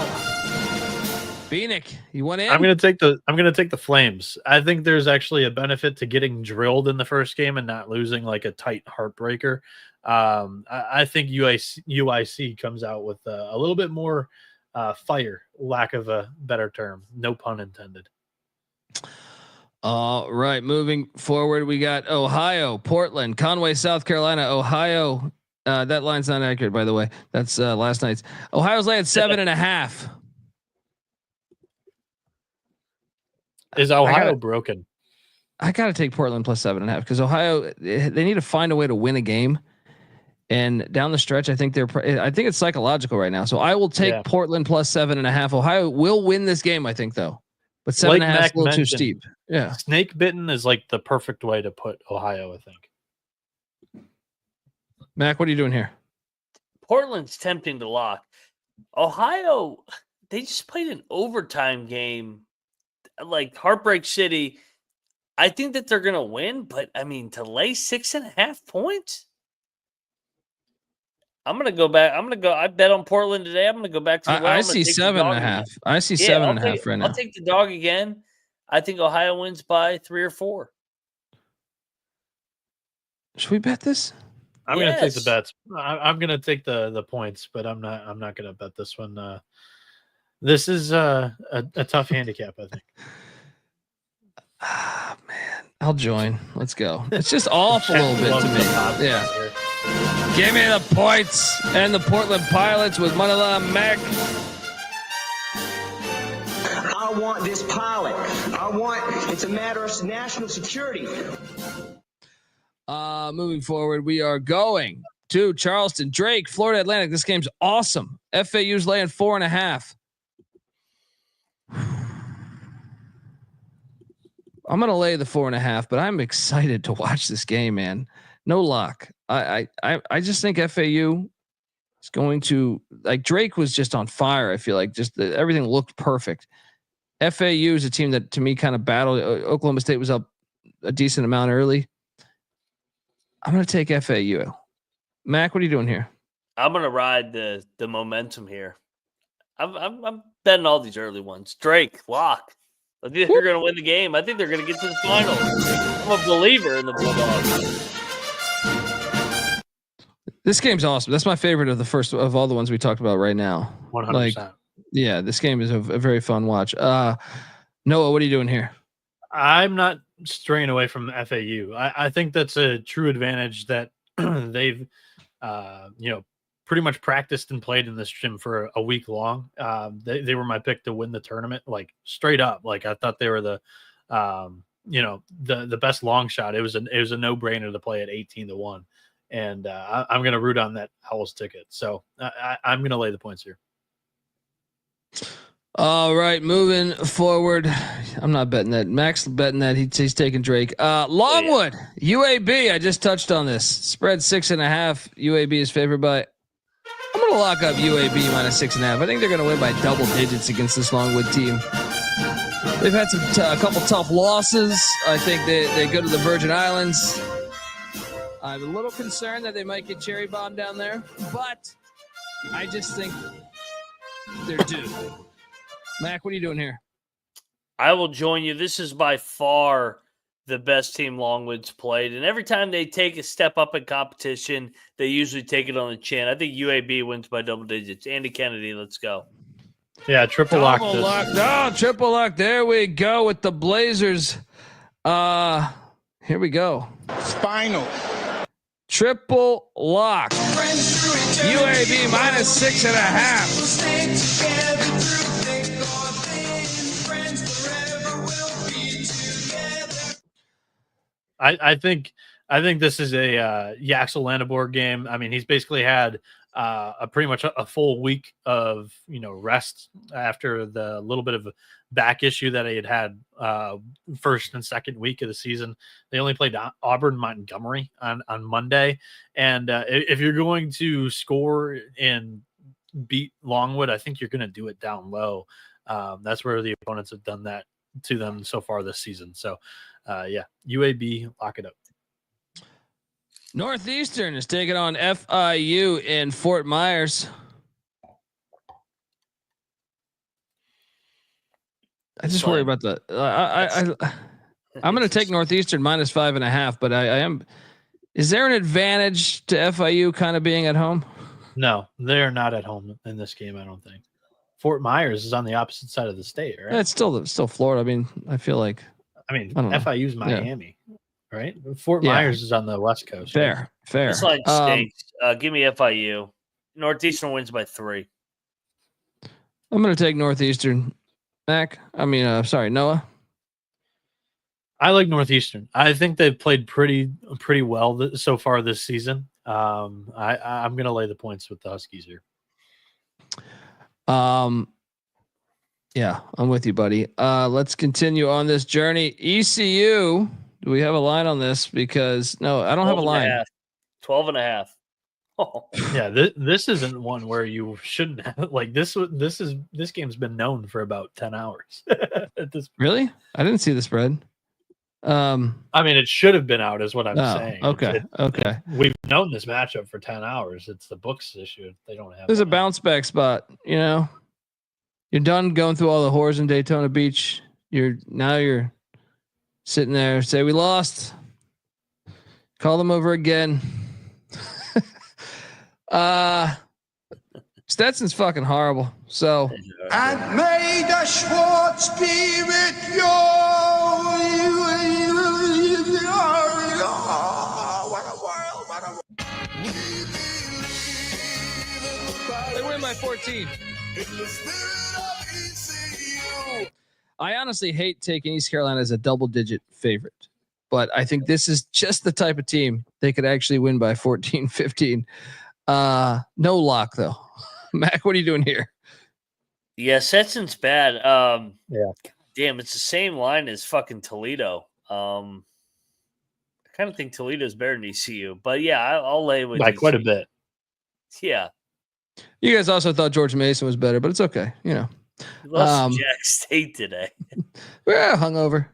I keep going back to this, and I might continue to do so the entire season. This is a Stetson team that lost by 22 to Citadel, so I'll lay the points. Yeah. All right, moving forward. Middle Tennessee, South Florida, Conway, South Carolina. South Florida's laying 1.5. This game's good. Give me the Blue Raiders plus 1.5. No lock, because I kind of am rooting for South Florida. Mac, what are you doing here? We all want South Florida, but I think Middle Tennessee is a better basketball team. I'll lock up Middle Tennessee again. I'll go back to the well. I think the wrong team's favored. Moneyline Mac locking up these Blue Raiders. Bieniek, what are you doing here? First, I'm going to mention Cody Frazier's chat here. He says if Colby isn't locking ECU, you stay away. He locked George Mason against East Carolina. Don't let him forget that. So I did that. That's called. Sometimes you got to do the old reverse energy. You know what I mean? That's what I called it that night. Yeah, because you weren't on the recap. I was like, it was just a reverse. I did it with Colorado. I did it with Colorado State in football this year, right? And I did it with Colorado Utah last week. All right. You got to do that sometimes. You just got to, Change the mojo.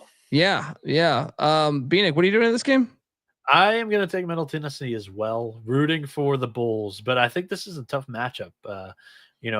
Middle Tennessee's defense, I think they do a little bit better at defending the 3-point, the perimeter, and that's kind of where USF tries to live. So I'll take the Blue Raiders in this matchup. Miami, Oklahoma State. This game's fun. Miami's laying 5.5. Can I make a statement real quick? Sure. So these two teams lost, and then VCU lost, and John Rothstein, or I think it was John Rothstein, he said that VCU just blew their opportunity of building up their resume. Well, actually, like this entire tournament blew up, and it's kind of reversed now. Like I think Miami and Oklahoma State's season might age a little bit better for resume purposes than like Drake and Florida Atlantic. So if VCU, they're playing Nevada, who's also a very, very solid Mountain West team, probably a tournament team in the NCAA tournament, that kind of fucked up every team that lost or that won. Because I don't give a shit about the team that lost. They lost. They don't get to build their resume. But in a weird way, this is actually going to work out for VCU and for Nevada, who need quality wins. Because I think Miami and Oklahoma State games are going to age a little bit better, just baking in ACC and Big 12 games instead of AAC and Missouri Valley. So that was kind of my thought on that. It's a good point. I will. I'm going to lay it with the Canes. Ooh. I want to see consistency out of Oklahoma State before I buy in. Mac, what are you doing here?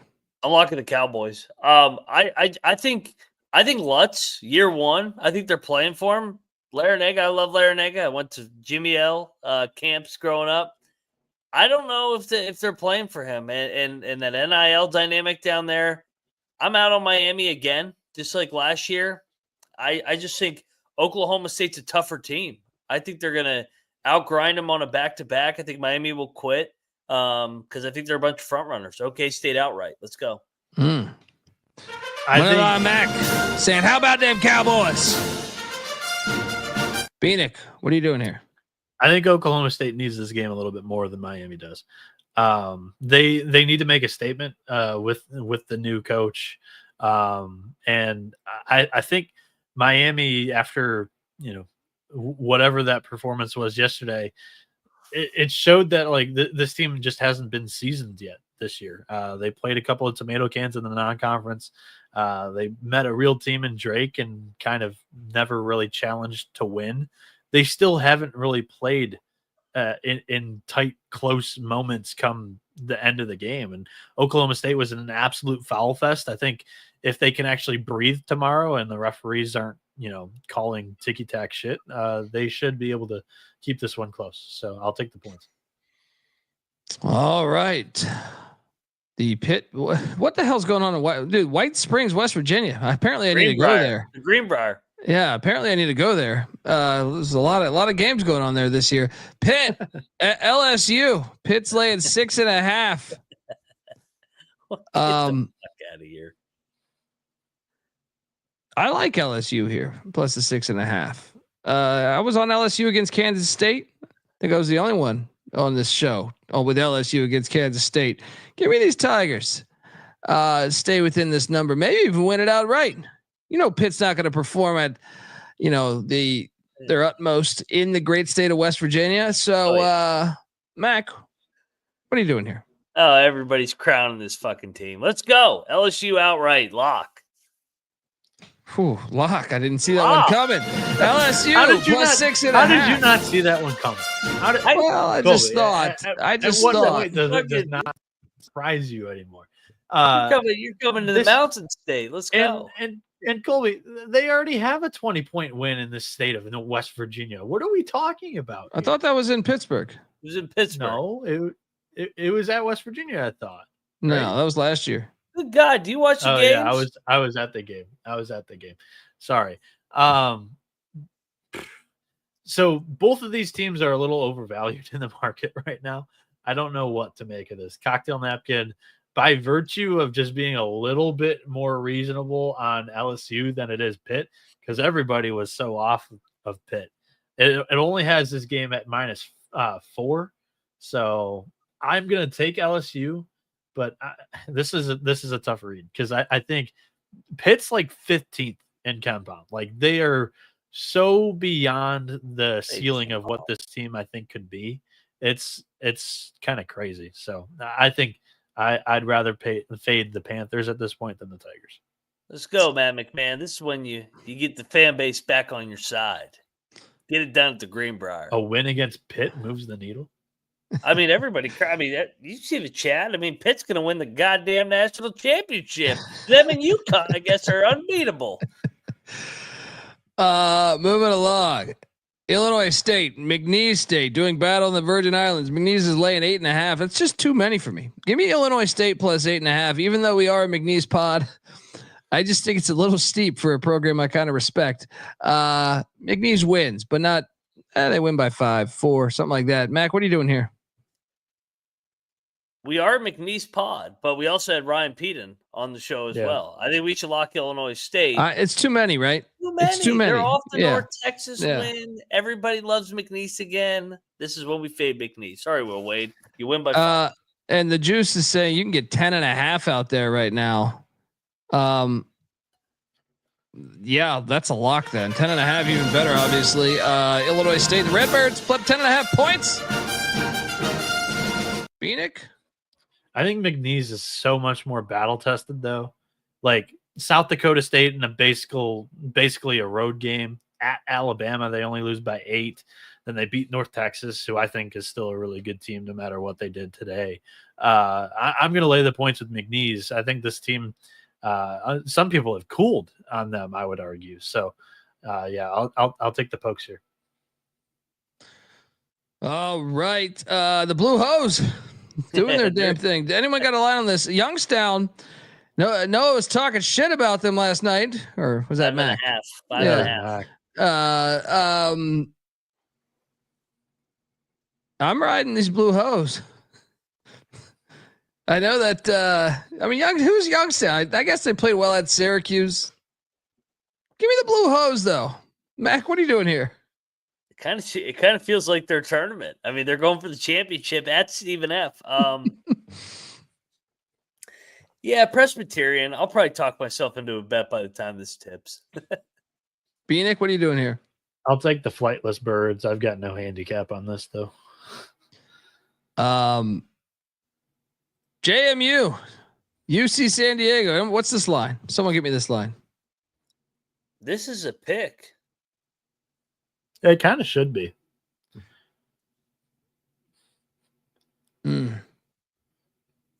Shout out to Abner. Like and subscribe. It's a free show. Yes, please, folks. We're trying to get 15,000 followers by the time New Year hits. So we need you to do your part. All right. It doesn't cost any money. You know what I mean? It's not even going to buy. You know what I mean? Just hit that subscribe because it helps us. Maybe you don't have, some people have been cool enough to tip us real money. All right. Which is awesome.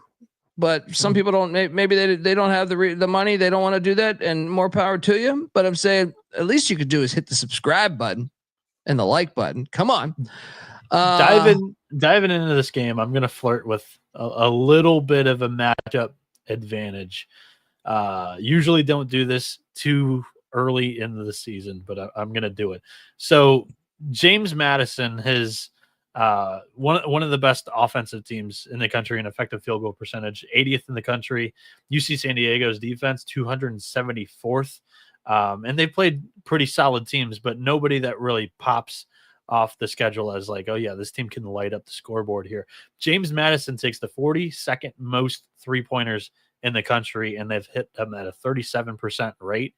UC San Diego's opponents, 36% from deep. That's 285th worst 3-point defense in the country. I'm going to lock up the Dukes. I think they might be building a little bit of momentum after that big blowout win against the Flames. UC San Diego, it's early in the season, but I'm going to take a shot, throw a dart on this matchup advantage here in this game. You know, Bieniek, you're a hell of a good guy. I'm going to join you. One thing I know about JMU's athletic department, they're on point, man. They're coach proof. They're on fucking point. I mean, whether it was Everett Withers, whether it was Mike Houston, whether it was Kurt Signetti, whether it's Chesney, and I feel like the same could be said for the recent basketball coaches. Langton. Yeah, they just seem to have their shit together. And I do think UC San Diego going all the way east to Florida, you get that huge win. You know, you're in a place that's far from home. I think this favors JMU. I am going to join Bieniek on a JMU Duke lock. Mac, you coming? Nope. I will take the Tritons, who I think are pretty damn good. The Big West continues to roll. I'll battle you guys. UC San Diego outright. We got a battle at Daytona Beach. Is it really Tundi. outright if it's just a pick'em? Tundi beat It it. is outright. The Dukes, Mac on the Tritons. All right. Shout out to an AZ Salt River making a lot of good points here. Arizona, Over 300, probably. Yeah. I mean, over 300 people watching, only 80 likes. That's what I'm saying, man. We see the numbers. JMU just went up to -2. I Mac still over take there it. inflating the line for his No, lock, so take that a way look. he can Take a look. that way he can have it as an outright pick. Yeah, +110 on the money line. Yeah. Moving Shop forward. around. All these lines are going to be kind of all over the place. Typical feast week. UMKC is taking on American in Puerto Rico. How about What? that Rue? What a game. I mean, you gotta love college basketball. American playing outside of America, in a way. Puerto Rico's something have this still- line. What is this line? What if I told How you do we not have a line on this? They did play UMKC is yesterday. laying 3.5? Get out of here. Yeah, I think we should take. I think we should take American and lock it up. But yeah, I mean, both these teams I think are solid mid majors. Yeah. I like AU though. I think they're better. Wrong team favored. Money line play. It's a coin flip game. Yeah, American Yeah. lock. Agreed. Double lock on the Eagles of American. Bieniek, you coming? No. I'm actually going to lay the points of the Ruse here. Oh, God. Mm.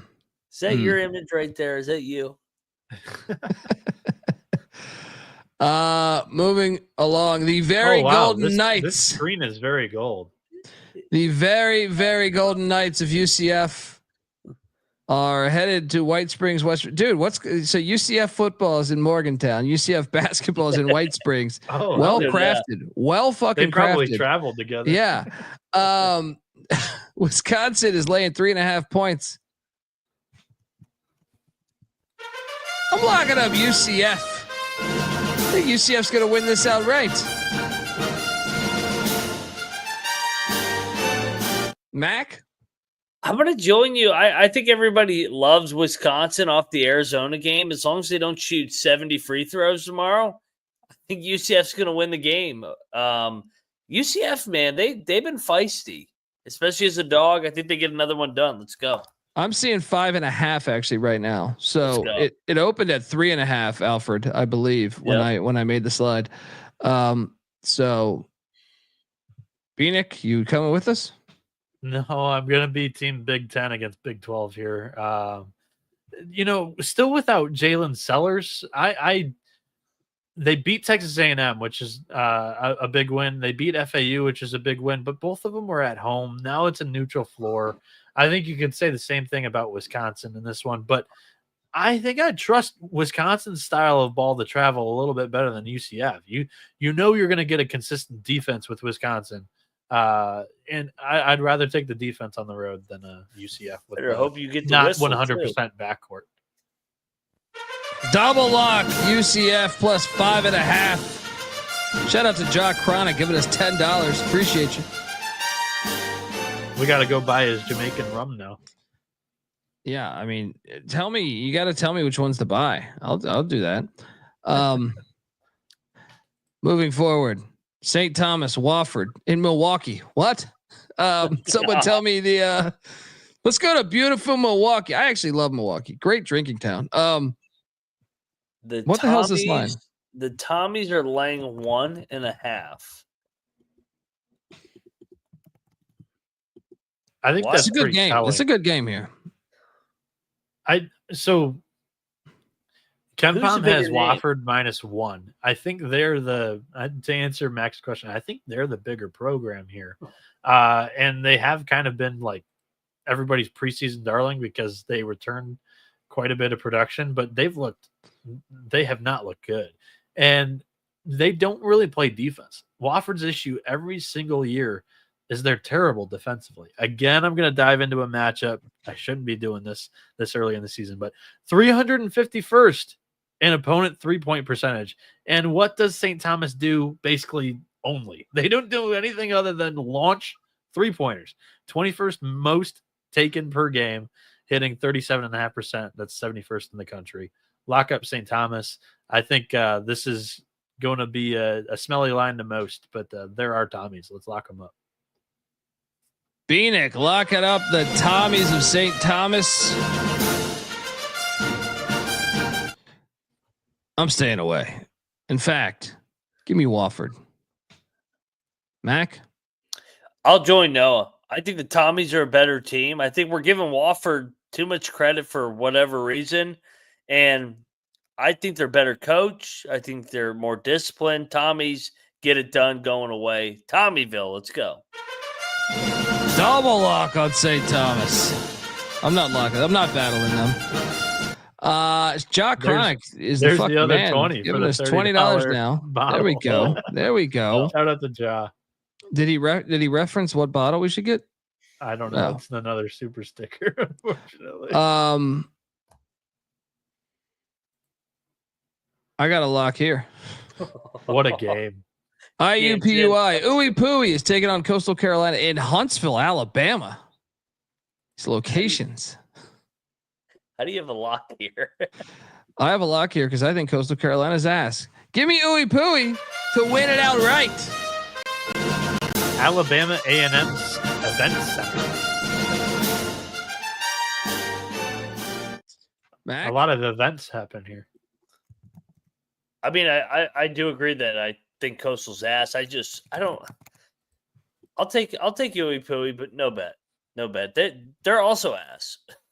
I actually think they're better than I'm going to take IU in. I'm going to take IU Indy here. Paul Corsaro, I've mentioned it a couple of times having to take IU Indy, but they have continuity early in the season. Coastal Carolina does not. I think this is like, sure, you could say bonding road trip for Coastal Carolina, but this is a business trip for a team that has played together for a couple of seasons now. So give me the Jags. I think they go in and they cover at least. They might even win. That's a lock, right? Nah. Oh. I'm locking it. Jock Chronic says Ray and nephew Jamaican rum. Get the rum. Where I gotta find that. Yeah. IUPUI. Ooey Pooey. Temple is heading to Saudi Arabia State. No, they're playing this in Connecticut. Yeah. Well, guys, it's what's the nickname for Temple? Because it's official now. It came out that they were point shaving last year. That story officially broke. Whatever. Classic Philly. Yesterday.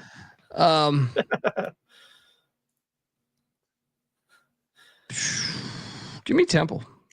No lock. Mac. Yeah. Hey, you know what, man? I kind of like Temple as a dog here. I think they're going to win the game outright. I've actually been more impressed with Temple so far this year than Florida State. I'll take another one here. Lock up Temple. Think they win the game outright. You were impressed by Temple losing to Boston College? Mac, locking up the Owls.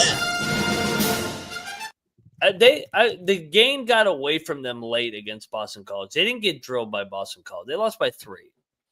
They killed Monmouth. They killed Sacred Heart. And then I thought that Drexel dressed up the game too. I'm going to lay it with the Knowles. Moving forward, Bradley, Wright State. What's this line? This game's awesome. I think I'm betting this. Bradley's laying 6.5.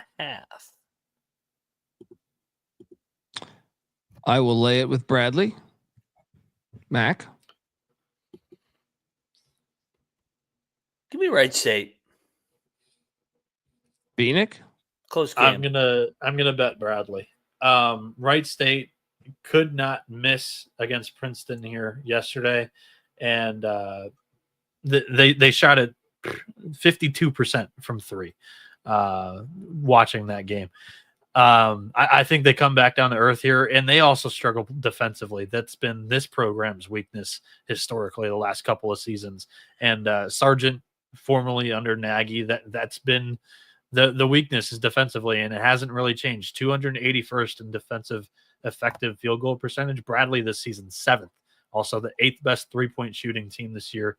Wright State 279th at that, defending the arc, but also Bradley can score inside the paint too. They can do a little bit of it all. I like the Braves. Let's lock it up. I'm going to join you, Bieniek. Give me Bradley.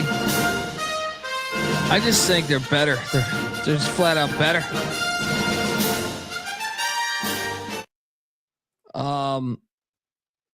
Moving forward, Seton Hall, Vanderbilt. I need a line here. That's a great 4. Vanderbilt logo. Vanderbilt laying 4. I am going to go back to the well. I will lay the 4 with Vanderbilt, and I will lock it up.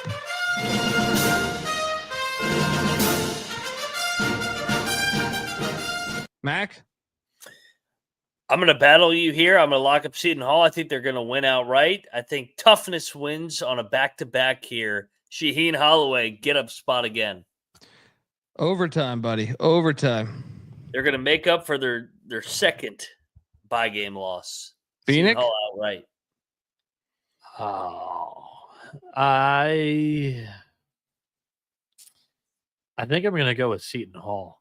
I think this is going to be a really good matchup, but I doubted Shah the first game. I'll take Shaheen Holloway and his boys game number 2 on a short bounce back, a rebound game. He did it with St. Peter's going up against Murray State. And the one time that I saw Byington do it in the NCAA tournament recently with James Madison, they fell short. So I'll just base it off of that.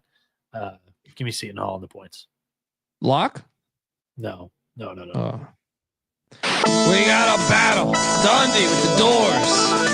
Mac with the Pirates, the fake Pirates. All right, moving forward, Utah Tech's catching 25 at Utah in Salt Lake City.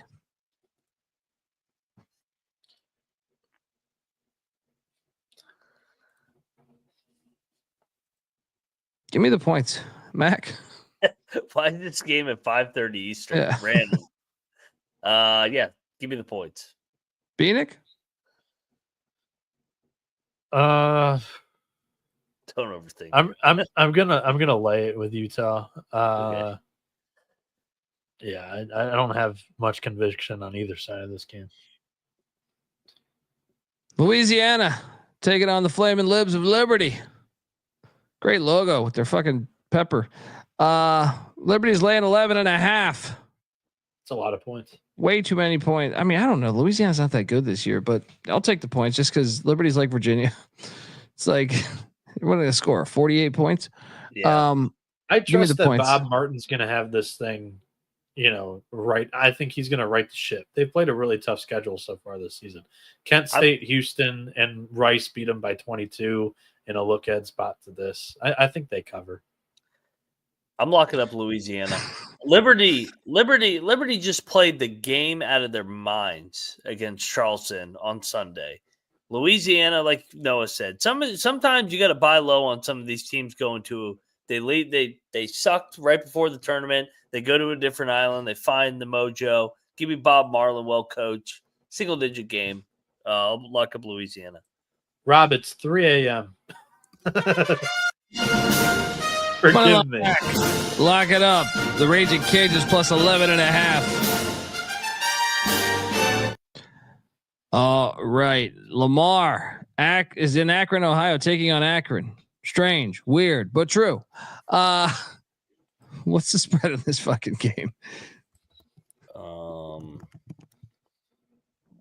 Akron's laying 11. What do we do? That's right where the cocktail napkin has it. I'll lay it. I'll lay it. Lay it. Yeah, I'm gonna lay this number too. I mean, Lamar hasn't. They've played tough competition so far this year, but they haven't. Give me that. Give me Akron. I'll take the Zips. Monmouth is in Nacogdoches. Take it on. Stephen F. Austin. What's this line? I'm looking for this. What happens? What do you think happens here with Stephen F? Do they just lay down? Because Monmouth hasn't looked bad. I don't see a line out on this one yet.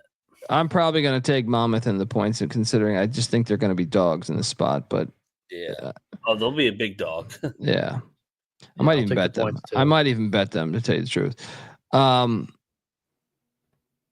Campbell is heading into Columbus, Ohio, catching 25.5 points. Last time Ohio State stole their baseball coach. Last time I bet against Ohio State, I lost by 1,000 points. The last time they played the game, but I still think Campbell's the right side here, and you can talk me into a lock, Mac. Noah, who's Ohio State got on deck? Green Bay? No. I'll take the points. Ohio State doesn't do anything fun. They're a no fun program. They're getting ready to fucking just destroy Michigan on Saturday. So this might be next, not this Saturday. They're playing Indiana this Saturday. Well, they're looking ahead. To destroy Indiana. No, they're looking ahead to the Michigan game. They're going to drop this game against Indiana. Then they're going to be all, mosey me and get dog walked by a bad Michigan team this year. I'll take the under on that. All right, moving along. UT Martin is in Corpus Christi, Texas, taking on Lemoyne. This is a great UT Martin logo too. What do you think the line is? UT Martin's probably laying double digits. No. Oh. What is it? What do you think UT Martin's laying? 4? 2.5. I think UT Martin's better. It's a back-to-back. Give me UT Martin. Lock. Oh. No lock. Fucking Corpus Christi. I can't. The back-to-back didn't kill the teams that played in that field of 68 group last week. We'll see how some of these other 3-team tourneys do this weekend, but they went 2-0 playing back-to-back last week, straight up. Why the hell is this in Corpus Christi? Yeah, but over this is the Texas A&M MT. Corpus Christi. Remember last year, over the course of history, I mean, it's not favorable to play back-to-back. Well, I mean, we're all yes, I typically would believe you, but we're also talking about college kids. So, well, I mean, that's the trend I'm talking about. Give me Lemoyne. Yeah, I'm not going to bet this. I think the Skyhawks are the better team. I'm going to lay the points. I think they're the better team too. I'm going to lay it with UT Martin. Jacksonville State is taking on the Toledo Rockets in Daytona. What's this line? Toledo laying 5.5. Give me Jacksonville State plus 5.5. Mac? I'm gonna lock Jack State. I think Ray Harper good as a dog. Toledo had basically a bye. They're feeling themselves because they beat Stetson. Jack State, Ray Harper, he's a really good tournament coach. Jack State, let's go. Sprinkle some on the money line. Locking up the game. Toledo's Ohio, Noah. Let's go. Toledo's basically had a bye every game, I guess you could say, and they've already got 2 wins on the road. 10-point win at Marshall, 15-point win at the Hospital. Lock up Toledo. They take care of these. We got a battle. Bieniek with the Rockets. Mac with the Cox.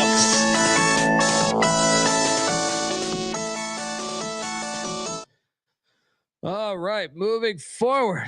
Merrimack is taking on Butler at Hinkle Fieldhouse. What is this line? Butler's laying 11.5. Give me the Warriors plus 11.5. Mac? I'm not gonna lie to you, man. I was torn on this one because they're off the. I know how much the Rutgers game meant to them, just because it's like regionality. I kind of think Butler opens it up here. I'll lay it, no bet. Bieniek? I'm gonna lay the points with Butler, but I'll stay away too. Winthrop is catching 17.5 at the Shack, taking on Louisville. Lock. On who? This on is Winthrop, the Pat Kelsey right? Bowl. That Kelsey, baby. Winthrop. Yeah. I was leaning Winthrop in the points too, but I'm not locking it. You're definitely locking this? Yeah. Yeah, I'm locking it. I like Winthrop, and I thought Louisville dressed up that score the other night when Bellarmine got all those technical fouls. Give me Winthrop to keep this. I think not that they're live to win it outright. I think they play around like Greensboro did with Indiana tonight. Give me Winthrop all day. It's a look ahead to the Bahamas. 109 Mac locking up the Eagles. Bieniek? I'm gonna lay it with Louisville. I'm not gonna bet this though, because the Bahamas is on deck. But this is the same. I think this is the same kind of angle with the whole David Riley Washington State game. I think this game means a whole lot more to Kelsey not to lose than it does Winthrop to go in there and knock off Louisville or compete. I think so. I don't think the Cardinals are going to be allowed to sleepwalk in this one. They're going to win it for the coach. Yeah. And by the way, the scattered ass winner that I could tell, unless you guys got DMs on this, was Rob Donaldson. So I owe Rob Donaldson a sweatshirt. What was Rob Donaldson's? It was what was it again? It was to Savannah, Georgia. I forget where from Iowa. What was the time? For some reason I remember a time that I was sent. I thought it was like 18 hours. I thought 18. Yeah. Holy shit. Yeah, I think that one like did that. Cheeks better have been good. Yeah. Rob, I saw like a 14.5 hour one on Twitter. Yeah, I mean there was a bunch that everyone submitted, but I think that was the biggest but like I said, some people left theirs in the YouTube chat section. You got to take the screenshot of the mileage. I'm not going to make it public to everybody else. Well, I'm not going to sit there and go to Google Maps and type in everyone's fucking thing. I clearly said that when we announced the contest. You know what I mean? I was like, a bunch of people saying this. I'm like, no, I need to see how long it is. You know what I mean? What am I doing here? I'm going to work 10 hours just plugging shit into Google Maps. So Donaldson, DM me please and remind me, and I will send you a college basketball experience sweatshirt. Let's move along. Rob's been watching from day one too, by the way. He tagged me the other day, maybe it was today or yesterday, on like some throwback clips. He even DM'd me one of I don't know. Rob's been here since day one. Shout out to Rob on YouTube anyway. VMI. Yeah, shout out to Rob as well. It's just yeah, that was the clip TVDBJ. There we go. VMI is heading to Davidson, North Carolina, catching 19.5 points. Oh, God. Last time I took VMI, they lost by 1,000. That was all your guys' fault. You guys talked me into that. I'm taking VMI here plus 19.5. Mac, what are you doing here? I love VMI, and I won't be tweeted at if they don't cover this one. Give me VMI. Bieniek? I'm going to lay it with Davidson. There's staples. A lot of staples in this game. NC Central is taking on Georgia State in Atlanta. What's this line? Who's got the line? I was just actually, I'm going to Benedict on that last pick. I'm going to take the points of VMI. Davidson's got Arizona next in the Bahamas. Told you, man. Yeah. What's this line? Someone give me this line. Georgia State minus 5.5. Let's lock Central. This is the one. I like it, man. I don't think Georgia State's very good. I think they're the worst team in the Sun Belt. Central outright. We're locking NC Central plus 5.5. Sprinkle that money line. Bieniek. I'm going to take the points with Lavelle Moten and the crew too, but I don't think I can get there with a bet. The Salukis are heading to Gainesville, catching 18.5 points. Who's Florida got on deck? Wake Forest in that. Yeah, they've got it's an interesting one, but there's like a bunch. It's a bunch of mid majors, but Florida and Wake Forest requested to play each other. That way, like their resumes and net rating wouldn't get killed by playing the mid majors. It's probably a big look ahead there. Some net manipulation. I see what's going on here. They didn't want to take a chance of not playing each other in the championship. They just said, let's play each other in round one. I'm going to take the 18.5 in the Salukis here. Mac? Same. God, that's tempting. But it's in Gainesville. Yeah, just give me the points. Bieniek? Southern Illinois is coming down here for a long trip in Florida. They've got an MTE in the Sunshine State after this too. I think the Gators just have a play style that's going to be able to run it up on the Salukis here. So I'll lay the points, but I don't feel good about this. All right, Drexel's heading to the Brox. Take on Fordham. Fordham's playing 6.5. Too many points for me. I think Drexel can stay in this game. Give me the Dragons plus the 6.5. No bet. Mac? This line is crazy in my opinion. I thought this line would be like 3 or 4. Drexel's a fringe lock for me. I think they're live in this game. I do too. Bieniek? I'm going to take Fordham. They've been very, very hot and cold so far this season, and off the loss against they played a little nobody in between. I don't know. I'll take Fordham, but I don't feel good about this one either. Moving along, Jackson State's heading to Lexington, getting 35.5 against Kentucky. Market seems to have figured Kentucky out, eh? I think we should lock Jackson State. Yes. Yeah. All right. This was who was it the other night where all of a sudden it was like into the 30s and 40s and it was too much. Jackson State lock. Xavier. Double lock. Yes, Xavier was double lock on Jackson State. This is a triple lock.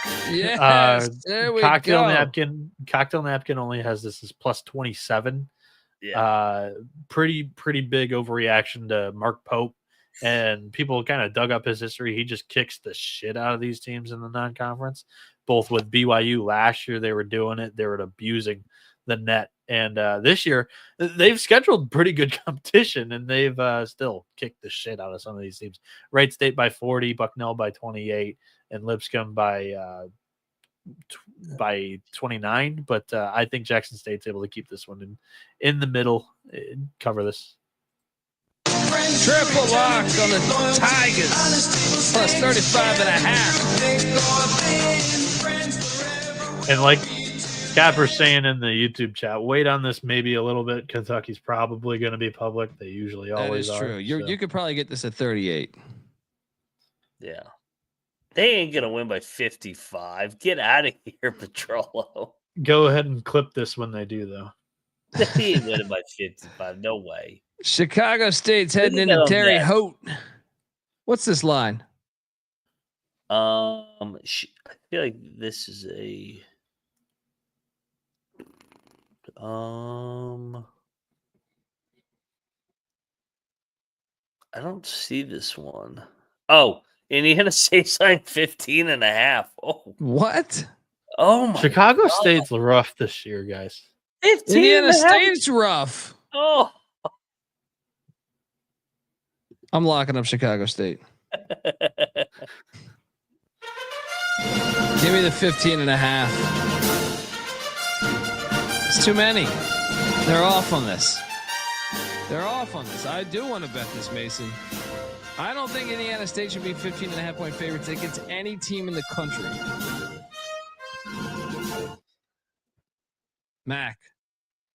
So Indiana State's been god awful. Then they win at Ball State as a 7-point underdog, and now they're laying almost 16. No, thank you. Chicago State lock. Let's go. Let's go.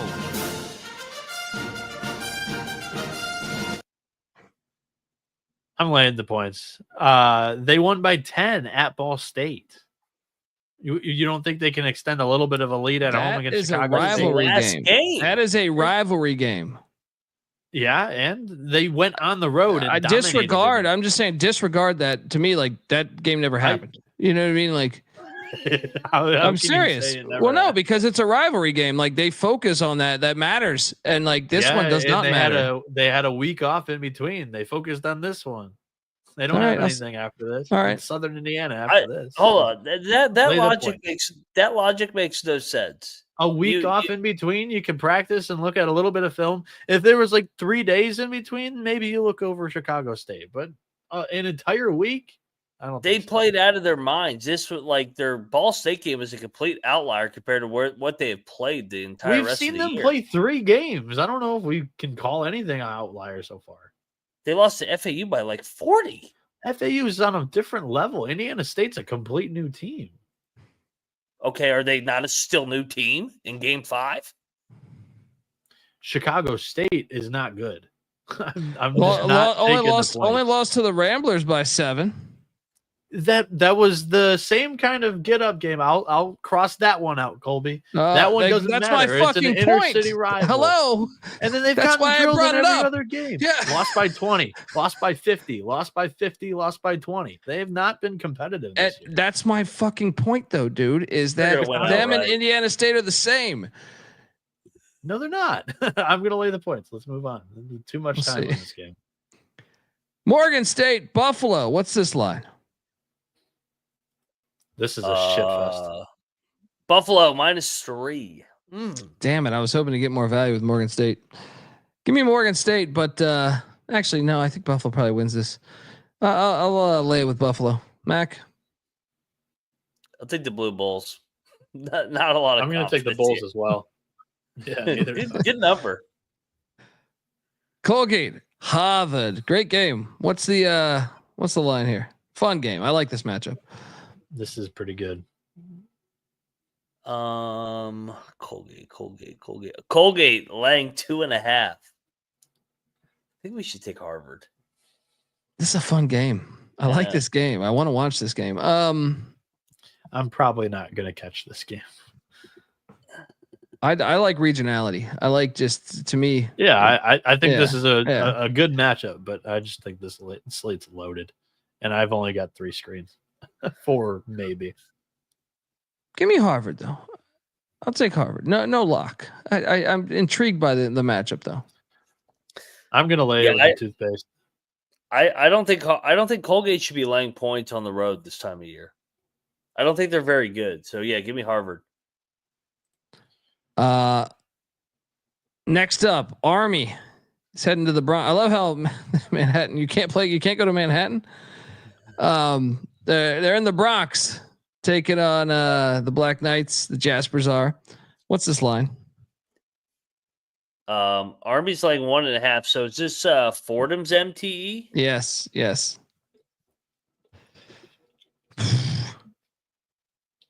I think Manhattan's better. No, I don't. I think they're close. Army, baby. Army. They're going to beat Notre Dame on Saturday. They're going to beat Manhattan. Yeah, you know what? I'm with you because Manhattan's not playing at home. Yeah. Give me Army.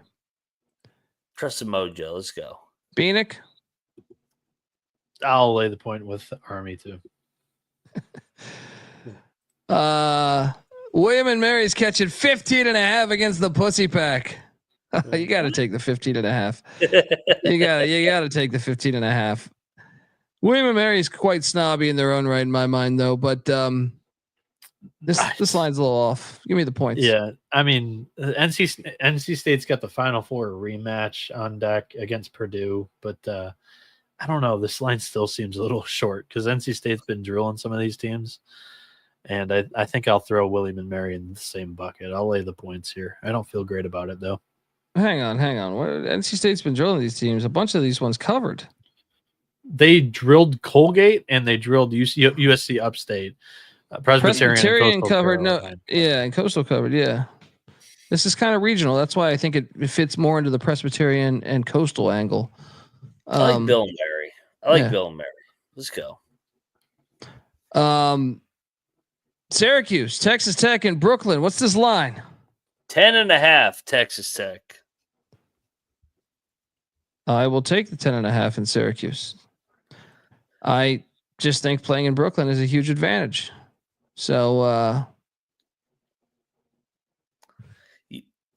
going to lock up Syracuse plus 10.5. Mac? I'm going to battle you on this one. Syracuse, that was an all-out effort to beat Texas tonight. They should have won that damn game. I think Texas Tech, McCaslin on a short rest against Altry. I think McCaslin big tomorrow night. Yeah, and isn't Texas Tech's front court just going to be able to shut down what Syracuse was able to do effectively against Texas tonight? Like I think that defense Tech's going to be able to. I tend to agree with Mac. 10 is a little rich, basically at Syracuse. I still think I'm going to stay away. It's still kind of like the same. I don't love it basically with Texas Tech on the road. I'll take the points. No lock here. We got a battle. Mac with the Red Raiders. Dundee with the Syracuse Orangemen.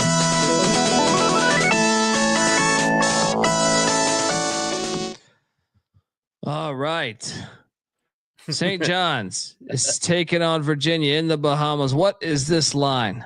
St. John's is laying 11.5. Are we nervous about the double overtime game? Nah. I'm still laying it. It's chalky as hell, but I'm still laying it. Give me the Johnnies minus 11.5. Mac? I agree with you. I mean, who am I going to go with? Rick Pitino on less than 24 hours or Ron Sanchez? I think Pitino and the Johnnies open it up and they get the revenge here off their first loss. Give me the Johnnies big by 20. Lock it up. Hey, Mac, can I ask for the total on this one if you've got it right there? 132.5. That seems high. I mean, for most of this season, St. John's has kind of struggled to shoot. I'll go back to that angle in this one against Virginia that has still played a really good defensive game for most of the season.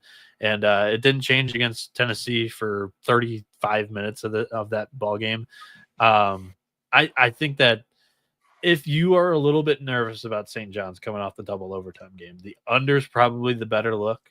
So that's what I'm going to give out under, and I'll lay the points with St. John's still, but don't love this game at all. Double lock on St. John's, Dundee and Mac. Asheville is taking on SEMO in Conway, Arkansas. What's this line? SEMO.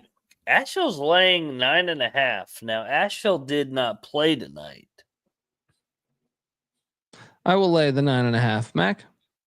I think that's a little telling. I'll lay the 9.5 as well. Interesting number. I will take the Bulldogs too, but a little nervous about this one for reasons that I mentioned. Like the teams on the back-to-back have fared pretty well so far this season, and UNC Asheville just beat North Florida on the road. So there's a little hesitation there. Elon is traveling to South Bend, Indiana, getting 15.5. This line. Give me the points. Give me the points. I think Notre Dame wins by 12. Mac? I like Elon as well, man. I think this is lock potential. Billy Taylor going back to Notre Dame. This line is short. It has a little bit of a stench to it. Cocktail Napkins got Notre Dame minus 22. I think there's respect for Elon after that win against Northern Illinois, where they absolutely dominated there. And I like the Billy Taylor angle that Mac was going to mention. Sorry to interrupt and cut you off, but to basically stem off of what he was going to say, yeah, I think Elon is worthy of a lock here. Let's do it. All right, you guys talked me into it. Take the Phoenix. Rutgers on deck. Phoenix getting 15.5. Let's go. I mean, more than just Rutgers. It's the NIL Vegas tournament. So, yep. All right. Pacific is catching 20 against Missouri. Give me the 20. Tigers. Give me the 20. What are you doing here, Mac? I'll take the points. Bieniek?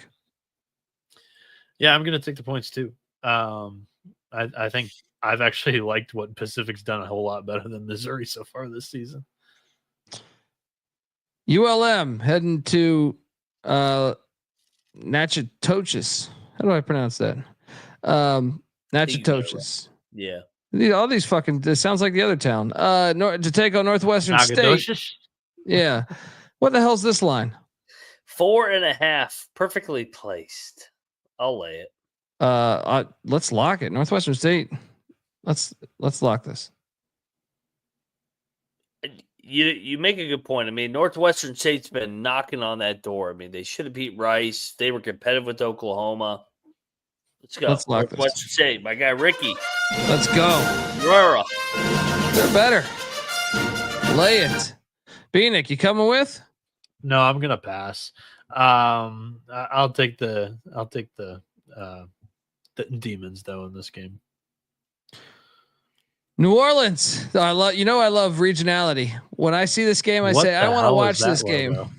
That's their old logo. They moved on from it, and I disagree with their decision to do that. New Orleans, it's in a better spot now. New Orleans is heading across town to take on the Green Wave. What's this line, Mac?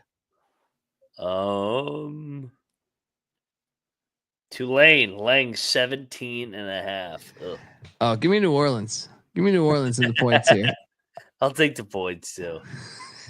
Yeah, Cocktail Napkins got this thing right at 18. Yeah, I think New Orleans. I'll take the little brother in this angle. Don't love it, but sure. Next up, Texas State, Princeton, and Conway, South Carolina. I need the line here too. Princeton laying 5.5. I will lay it. Mac? I'll lay it as well. I don't love it though. Bieniek.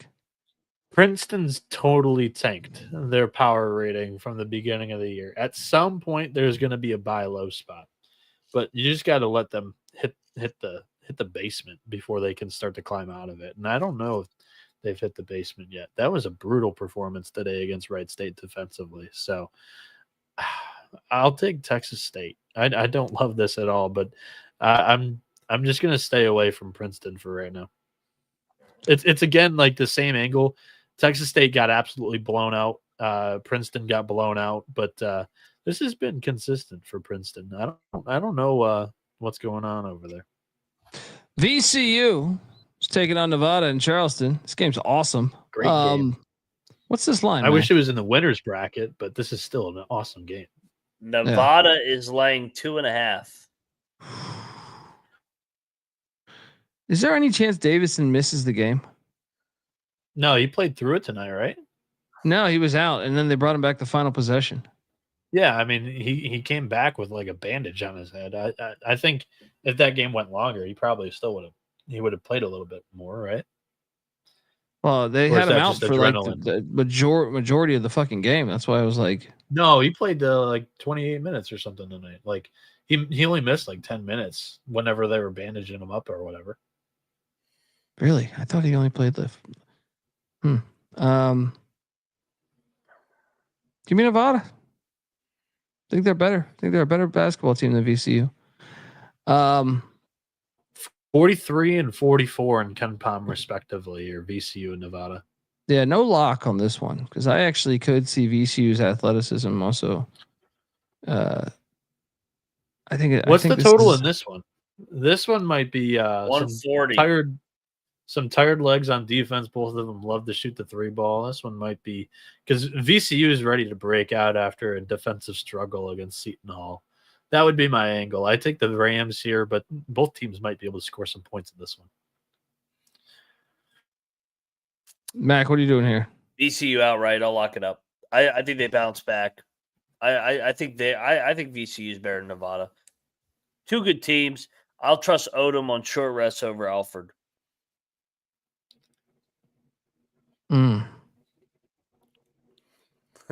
That one stung. That last sentence.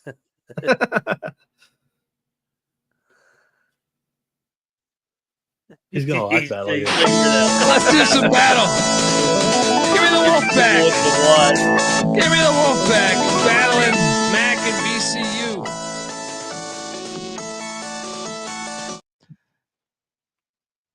All right. Incarnate Words heading to Flagstaff. What is this line? Take on Northern Arizona. Northern Arizona is laying 3.5. I will lock up Northern Arizona. Ooh. I think that's the right play. Double lock. Yes. Got this -8. I was impressed with them in that Pacific game. They are a good team. Yeah. They brought back like 4 seniors that started last year. This was my sleeper in the Big Sky. Mac, you win? I was on IDub, but no bet for me. I'm out on this one. Good luck. This was what, 3.5? Where did you find this? It's over at DraftKings and MGM. All right, I'll have to find that. Utah Valley is heading into Murray, Kentucky. Murray State's laying 7.5. I'm going to lay the 7.5 with Murray State. Mac, what are you doing here? Yeah, I think I'm going to lay it. I'm going to stay away from a lock on this one. Bieniek?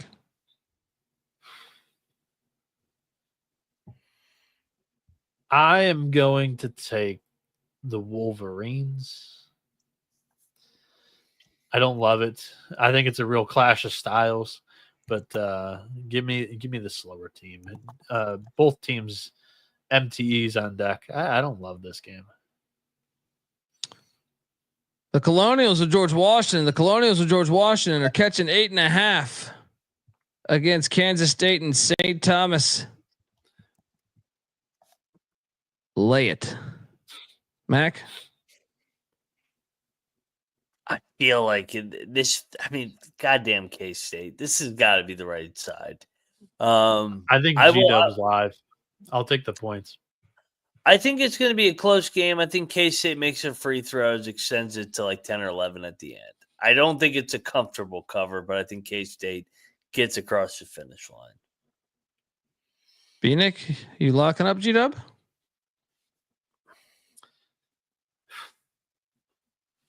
Why not? I'll go back to the well and fade in Kansas State.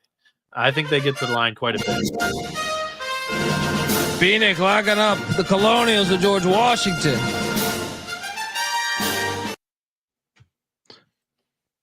Portland State's catching 5 in Milwaukee against Bart Lundy's bunch, the Panthers. I'm going to lay the 5. Mac? I'm going to take the 5. I feel like this line is a little short. Give me Portland State. Close game. Bieniek? I'm going to lay the points with Milwaukee here too. This is their MTE. Hopefully they don't come out and do the same thing that Stephen F. Austin did. Shout out to Rob Donaldson for giving us $20. Appreciate you, Rob, as always. Supposed to send you a sweatshirt. You just paid for a sweatshirt, basically. Appreciate you, buddy. South Carolina State is taking on Alabama A&M. What is this line? What a game. This is Bama A&M's MT for what it's worth. Too. South Carolina State -1.5. They're favored on their home floor. Let's go Bulldogs. I'm on the Bulldogs.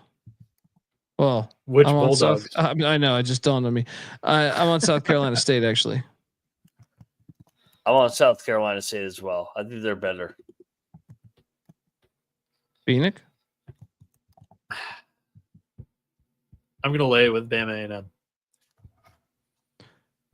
South Dakota's heading to Evansville, Indiana, where the Screaming Eagles are catching 3.5 at home. This team lock. Give me my Screaming Eagles money line. Hell's going on here?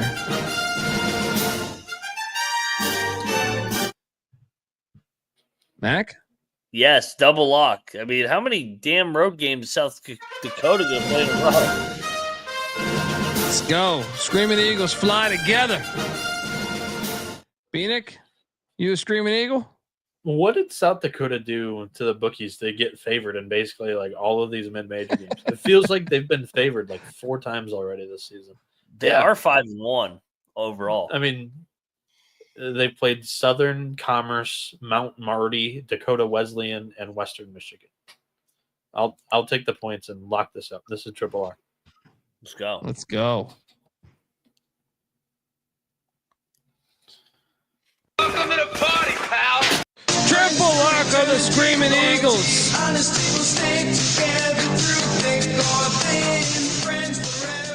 Ride that money line. Iowa, Utah State, and Kansas City, Missouri. Iowa's laying 1.5. It's a fun matchup. Yeah. I'm going to take Iowa minus 1.5. Mac? I'm going to lock Utah State. I think they're better than Iowa. I'm not impressed with Iowa. I like what Calhoun's building there. I think this is his first statement win in KC. Utah State, lock it up for me. Woo. So this game's in Missouri, Kansas City, Missouri, and it's on the Big Ten Network. Lock it up. The Aggies of Utah State. Bieniek, what are you doing here? I wish it wasn't so high. The 168.5 is interesting. Both of these teams should put up plenty of points. I'll take Iowa in this one. Both teams, I think offenses will have their ways. It's just a matter of who's hitting their shots and who's not at the same clip in this one. So this was my logic, Rob, was that it's an easy travel spot for Iowa. Iowa's going to have that crowd. Yeah, I'm on the Hawkeyes here. Oh, I love this game. Yeah. Regionality. Nebraska, Creighton in Omaha. Creighton's laying 10.5. I'm going to lay the 10.5. This, I thought your K-State handicap is similar to what this one will be. I think it's going to be fluctuating between like 6 and 12 for a lot of the game. Creighton down the stretch going to make the free throws. Mac, what are you doing here? I'm going to go Nebraska. They were humiliated last year in Lincoln, and they did win in Omaha 2 years ago. So give me the points. I don't know if I want to bet this one, though. Bieniek? Yeah, the away team in this matchup has won the game 3 straight seasons. I'm going to go back to the well. I'm going to take Nebraska. I'm going to lock up the 10.5 points. Whew. I think they go into Omaha, and they threaten to win this game. Noah Bieniek locking up he's just all Big Ten. That's what he's doing. Taking the 10.5. Nebraska was my flag client. Like I think this team is much better than I think people give them respect for. I'm excited to watch this game. To St. Mary's. I think this game's going to be fun. Crowd's going to be lit for Creighton for what it's worth. Yeah, but that's what I'm saying. I like that trend's it. strong. 3 straight road teams in this series have won it. That's Nebraska twice in Omaha for what it's worth. Green Bay is laying 1.5 in Evansville, Indiana, taking on the Purple Aces. I'm going to lay the 1.5. No lock though. Mac? Yeah, this line reeks. Give me Evansville. Is that the Albanian flag just green? Perhaps. I don't have that memorized, but in my area there's quite a few of them. I'll take the Aces here. Rice is taking on Houston Christian. What's the spread? This is a Rice. nice little inner city battle. Yeah, tomorrow's slate's fire. Rice laying 9.5. I'll take the points. Yeah, I'll take the points. I don't like it though, but I don't think Gottlieb lucked into a good team. The entire team left. He had to go through the portal and acquire a lot of those guys. So what they decided to play for Gottlieb, I have no idea. But I'll go Rice. Pepperdine heading to Evanston, catching 18.5 against Northwestern. Yeah. Give me the points. Yeah, I'll take the points. Northwestern's been playing with their food in these games. Bieniek. Yeah, I think this is a little bit too many for Northwestern to cover here, and they also have the Sunrise tournament in Tempe next. So, yeah, take the points. Hofstra's catching 28.5 points at Houston. Hofstra's a good team too. It's like reeks, so I'm going to take the points. Mac? I think Hofstra's the right side. I mean, Houston's got Bama on deck. Yeah, no lock though. No lock. I still think Houston might roll. Although, actually, no, I'm not going to lock it because it's their fourth straight road game. They got to go to Houston. Maybe they blow it open late. This game's low key fun, man. I was looking at this and I was like, oh, I got a lock here actually. Mississippi State is laying 1 at SMU. I think SMU is going to get Mississippi State. You know, I love Chris Jan teams, but when they hit the road a lot, they really struggle to put the ball in the can. I think SMU gets this done. I'm going to lock up these Mustangs catching 1 at home. Mac? Yeah, I'll join you. I think SMU gets it done. They win the game outright. Mississippi State, they showed a couple flaws against Utah, in my opinion, the other day. And SMU learned from that Butler loss. Give me SMU. Let's go. Double lock. Could it be a triple lock, Bieniek? Yeah, to Colby's point, in the one road game in the non-conference they played last year, Mississippi State lost by 8 at Georgia Tech, who's not a great ACC team. SMU probably wins this game, but I'm not gonna go up against the Bulldogs in this one. I'll just take the point. Sela is heading to Laramie. What's this line, Mac? Wyoming is laying 9.5. I think we should lay the 9.5. Yeah, it's a tough travel spot. It's like a blizzard too, right? Yeah. I'll lay it. Don't love it. So both of these teams, this must be like the on-campus game of this MTE. Both of these teams are going to travel to Riviera Maya for an MTE next week. Cancun. Yeah, same thing. Yeah, I'll take Wyoming because I think that's a little bit of a culture shock for all the CELA guys. Yes. Alabama State is in Akron, Ohio for some strange reason. Taking on the Omaha Mavericks. What's this line? Omaha laying 1. Wow. Give me Bama State. Give me Bama State. Yeah, I'll take Bama State too. That line's telling. Danny, I literally talked for 10 seconds. I'll take Omaha here at home. No, actually, yeah, whatever. I got a lock and I got a money line play. UC Riverside is going to beat Colorado State tomorrow. Riverside has a better team this year. They're coming off a bad loss. I think they get it right in Fort Collins. I think they win this thing outright. Give me the 10.5 just to cover your ass. Sprinkle that money line with these Highlanders. Mac? I love it. Riverside got absolutely embarrassed the other night. Let's go. This is a great spot to me. This is the one when I went through the card, it lit up, and I was like, whoa, give me that. Bieniek. For what it's worth, Colorado State got embarrassed in the last game against Ole Miss, and I don't want any business fading the Rams at Moby. So that place gets lit. I'm going to stay away. Mountain West home teams usually win and cover. I think this Colorado State team is just not that good. Yeah. No, I agree, but I'm just not going to fade the building. Yeah. All right. Moving forward. Norfolk State, Grand Canyon. I need a line. Grand Canyon is laying 14.5. Give me Norfolk State. Who the fuck is Grand Canyon? What are you doing here? I think I'm going to lay this one. Norfolk played really well the other night. I think it's another travel spot for Norfolk. I think Grand Canyon blows it open late.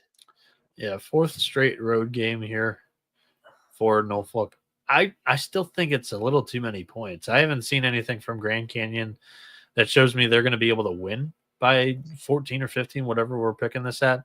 They only beat Fullerton by 10, Western Kentucky by 2. Those are their 2 wins this season so far. They can't shoot it right now. Just 27.8% from 3 and 183rd inside the arc. I don't trust the Grand Canyon offense right now. They're just not clicking. I'll take the points. Little Caucus. Love it. Love it. Taking on John Calipari. Fayetteville. 21.5 points. Mac, I'm going to ask real quick. Have we heard anything about KK Robinson? No, I have not. I'll take the points. I'm taking the points too. I'm not betting it though, because I do think there's potential for an ass whooping. Bieniek. There was a lot of potential with this Little Rock team coming into the year. Both Mac and I really liked them. And they might have figured something out. 15-point win against or 17-point win against UTSA, 14-point win against Tulsa. I'm also going to take the points. I wish I knew about KK. If so, I might have had some action on this game. Yeah, they're hot right now. I feel like this could be a cool spot. UC Irvine, the Anteaters are heading to Ogden, Utah to take on the Wildcats of Weber State. Oh, yeah. This fucking Weber team. Everything tells me I should be betting Weber State here. Mm-hmm. But every time I watch them, they suck ass. Give me Weber in the 8. Why should I bet Northwest this Indian must be really bad. I think we should bet Weber because I actually thought they looked good the other night against Hawaii. I think that they're better than the record. And Irvine, I mean, they've already won 2 road games this year. I think they're going to win 3 in a row. Give me Weber State. Here's I'll join you. Live dog getting 8. Gosh, I do like this Irvine team, but 8 is a lot. Altitude a factor.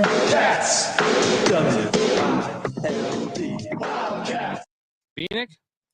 I'm going to take the Eaters. I played the travel spot with Northern Iowa. I thought that was a nightmare to travel from California into Iowa, and they won by 20. I'm just not going to doubt UCI right now. Texas is taking on St. Joe's. What is this line in Brooklyn, New York? Texas is laying 8.5. Give me the points. Give me St. Joe's. I'm going to lock St. Joe's. I'm with you. I'm with you. I like this lock too. Yeah. Texas was in an absolute dogfight against Syracuse. This crowd might be a little bit better than that other one. And St. Joe's just played out of their minds against Texas Tech. Yes, that was a dogfight as well. But their 2 guards are absolute dogs. Eric Reynolds, Xavier Brown. Remember the 2 names. Those 2 guys, like I said earlier in the show, put up 44 combined points against a really good defense in Texas Tech. I think they get the job done against Texas. It's just as much of a get-up spot for St. Joe's as it was Tech. Maybe even bigger. Yep. Let's sprinkle that money line. Baylor is taking on Tennessee in the Bahamas. What is this line? Tennessee's laying 4.5. I want it on record. I'm calling for the St. Joe's money line too, like Colby. Yeah. Wait, Tennessee is laying 4.5? Yeah. I'm going to lay the 4.5. Baylor after the double overtime game, Tennessee's going to make it really, really hard for the Bears to score. I think this is a similar game to what we saw, kind of Tennessee do to Louisville. Louisville kind of reminds me a little bit of what Baylor's trying to do offensively, where it's a little more of the 5-out kind of offense. Norshad playing the 5. He's not much of I don't know where I'm trying to go with that, but Tennessee, I think, makes it really tough for Baylor after that night game. I'm still taking Baylor. I don't think Tennessee's as good this year, but I'm not locking it because to me it stinks a little bit. Mac, I'll lock Baylor. Baylor outright. I'm gonna ride the momentum from that buzzer beater at somebody Road. said Big 12. I'll lock the Big 12. Yeah, how do they do tonight, baby? Get it done against St. John's. Rally from 20 down. They're gonna beat Tennessee. They are gonna beat them. Baylor to Louisville. What? You see these Baylor guards? Let's go. I think it's a pretty fair comp. What? In play styles, yes. That's what I said. Oh my god! And 5-out off. Well, Mac locking up Baylor. The fringe locked to me. Like, check the picks page. It just stinks a little bit to me. That's the only reason why I'm not on in the moment, the shot, everything. But I do think Baylor is a lot better than Tennessee. Baylor's a top 10 team, man. They got a championship culture. You know what? Fuck it. Let's bet it. Let's bet it. Give me Baylor. Give me Baylor. I'm locking this. Yeah. Lock battle. Give me battle. Yes. Yes. Oh, yeah. Let's go. I think you guys are getting way too cute. Give me the Vols. Baylor outright. What is best in life? Crush your enemies, see them driven before you. We got a battle. Mac Dundee with the Bears. Bieniek with the Vols. All right, Fullerton. Didn't Fullerton beat UCLA and Westwood? Like, I swear, like in the past 3 or 4 years, they did. Let me outright. I could have swore they won on the money line. They did 19. Yeah. You're absolutely right. I remember. I almost went to that game. Give me the points. Something about this. Give me the points. Mac. I have a soft spot for Fullerton. I take them every game, and they will fuck with me, and they'll cover by half a point. Give me Fullerton. I don't know. Max pointed this thing out with Fullerton that they like to blow these covers late. Yeah, you're onto it. No, good call. I'll lay it with UCLA. They find new ways to blow covers. Alcorn State's catching 26.5 against Washington.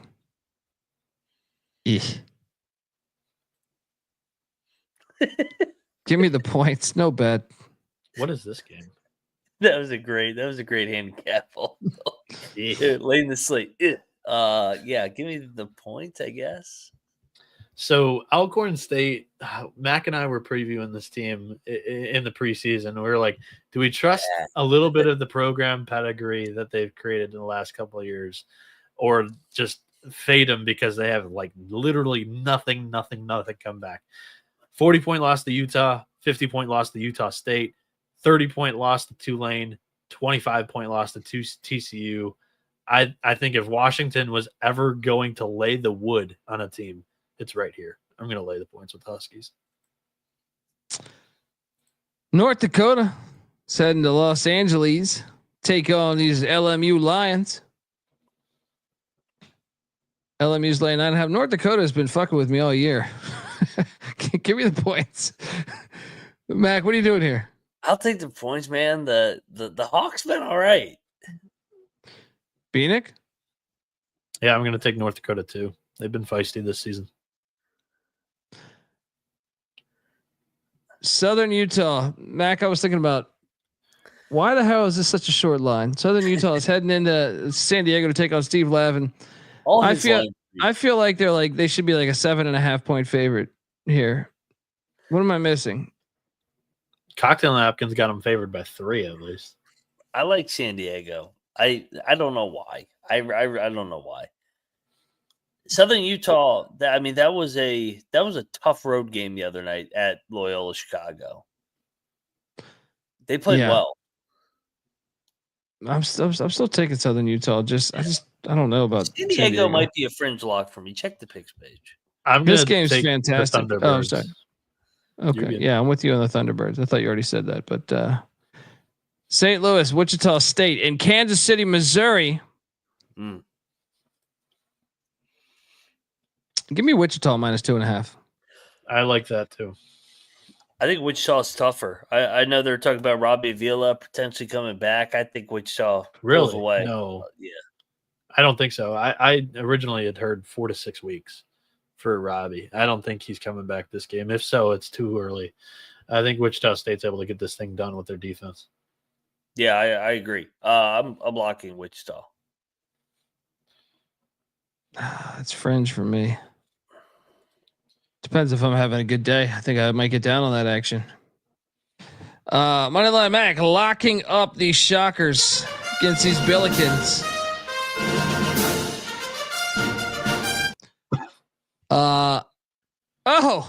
Duke.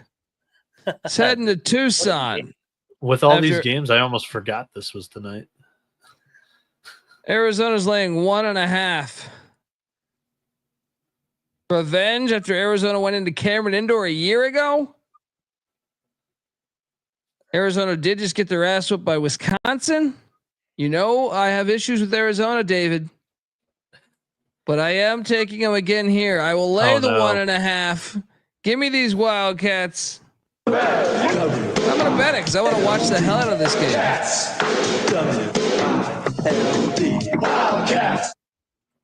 Mac.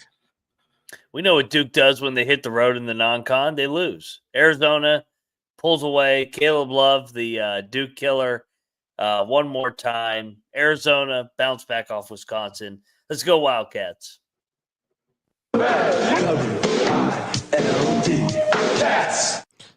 Bieniek? Yeah, last year on the road at Arkansas, 80-75 loss. That's like the only other road game ever in Duke program history that they've played in non-conference. So I tend to agree. I gave out the Caleb Love player prop, player projection. Sorry, and I think he leads the Wildcats to a big time needed W. I think laying points here is a tell too, because a lot of normal people are going to be like, Arizona just like lost at Wisconsin, a team that's not supposed to be pretty good. Why are they giving us 1.5 points with Duke? Let's bet Duke. And I just think that's going to be pretty telling tomorrow. Lay the point with Arizona. Lock it up. I'm locking it too. It's a triple lock, right? Yeah. Yeah. Final game on the slate. This game. Tipping off at what? 12:30 at night. Tremendous game. And I think it's super smart of North Carolina to do too, because this is right before Maui. They're already out there. They can chill for a couple of days. North Carolina's laying 15.5. Too many points for me. You know. It's a hard ticket to Hawaii. It's not paradise all the time. It's a hard ticket to Hawaii. Lock. Give me these Rainbow Warriors. Mac, what are you doing here? Standalone game, guys. You guys got to bet this. I'll battle you. This is good karma for Carolina playing this game. They pull away late and win by 20 out there going to Maui. Give me Carolina. Bieniek, what side you on? Oh, I can't fade my bows. Give me the points with Hawaii. Let's go. We got a battle in the final game of the night. Dundee, Bieniek with the Rainbows. Mac with the Tar Heels. Who says I don't take shot? This will be a nice sweat during last night's or next night's, tomorrow night's show. Can't talk. That is our slate. Top plays of the night, you motherfucker. All them. Check the picks page, motherfuckers. Yeah, I have mine ready if you guys need time. Fire. Bradley -6. St. Thomas -1.5. Northern Arizona -3.5. Chalk. I'll join you on the Northern Arizona -3.5 tip. That's one of mine. Another one for me will be the likes of, what is my second favorite play? Let's go with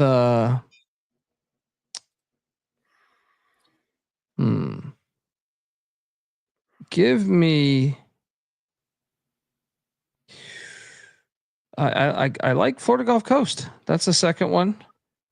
The third one will be Chicago State. Mac, where are you going? Coaching matters on back-to-back. Baylor outright over Tennessee. St. John's and Texas Tech bounce back in big ways against. Hold on. Phony teams laying double digits. You're gonna take Baylor, who hasn't made it out of the first weekend in the NCAA tournament for what, 4 years in a row now? No. They won the national championship 4 years ago. 3 years. They have a national championship in the last. They've lost on the short turnaround 3 years in a row in the NCAA tournament. Yes, I will gladly take Baylor. Scott Drew over Rick Barnes. I just wanted to push back on the better coach there, because Barnes has gotten to the second weekend a couple of times now. Who's got a national championship in the last 4 years? Yeah, that's a good point. But last 3 years, I think Barnes has had at Baylor. performance. He's got a national championship at Baylor, man. Yeah, and then a lot of assistant coaches have left, and the play style is a little bit different. All right, end this shit. I'm out. Colby's so done. It's 4 a.m. Dude, I gotta be up in like 2 hours. Yeah. I mean, Mac is in a family vacation right now, and he's up at 4 a.m. Folks, give Noah Bieniek a follow on Twitter at NoahB77. Moneyline Max on Twitter at Moneyline_Mac. I'm on Twitter at TheColbyD. The college basketball experience is on Twitter at TCE on SGPN. Please, folks, hit that. What's up? The basketball tips off in 7 hours. Yeah, there we go. Please, folks, hit that like and subscribe button. We're trying to get to 15K by New Year's, and if we fail, I'm blaming all you sons of bitches. All right, let's go. Till next time, folks. This is the college basketball experience. Looking forward to. Well, actually, no. By the way, I will not be on tomorrow night's show because football. There'll be these two holding it down. So, but don't worry, they still go after it hard. They were like a whole. Strap in. Probably a late show. We'll be going after that Duke Arizona game, I think. There we go, folks. Till next time, this is the college basketball experience. You better start thinking about yours. And we out of here.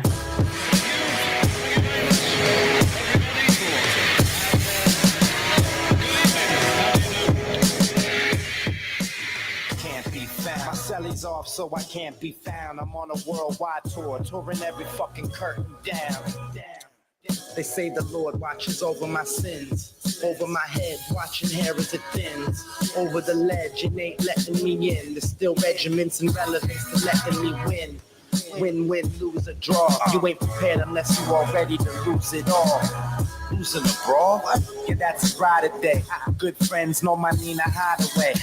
They came and went, but the riders stay. So it's like I won the lottery and can't be found until I resurface with the latest purchase. 33 and a third and 45 circles. You ain't got that shit, and I ain't 45 king. But on the beats, I've been doing my thing. When I start the program and the doorbell ring, I gotta leave town to a place I can't be found. My celly's off, so I can't be found. I'm on a worldwide tour, touring every fucking curtain down. American dream.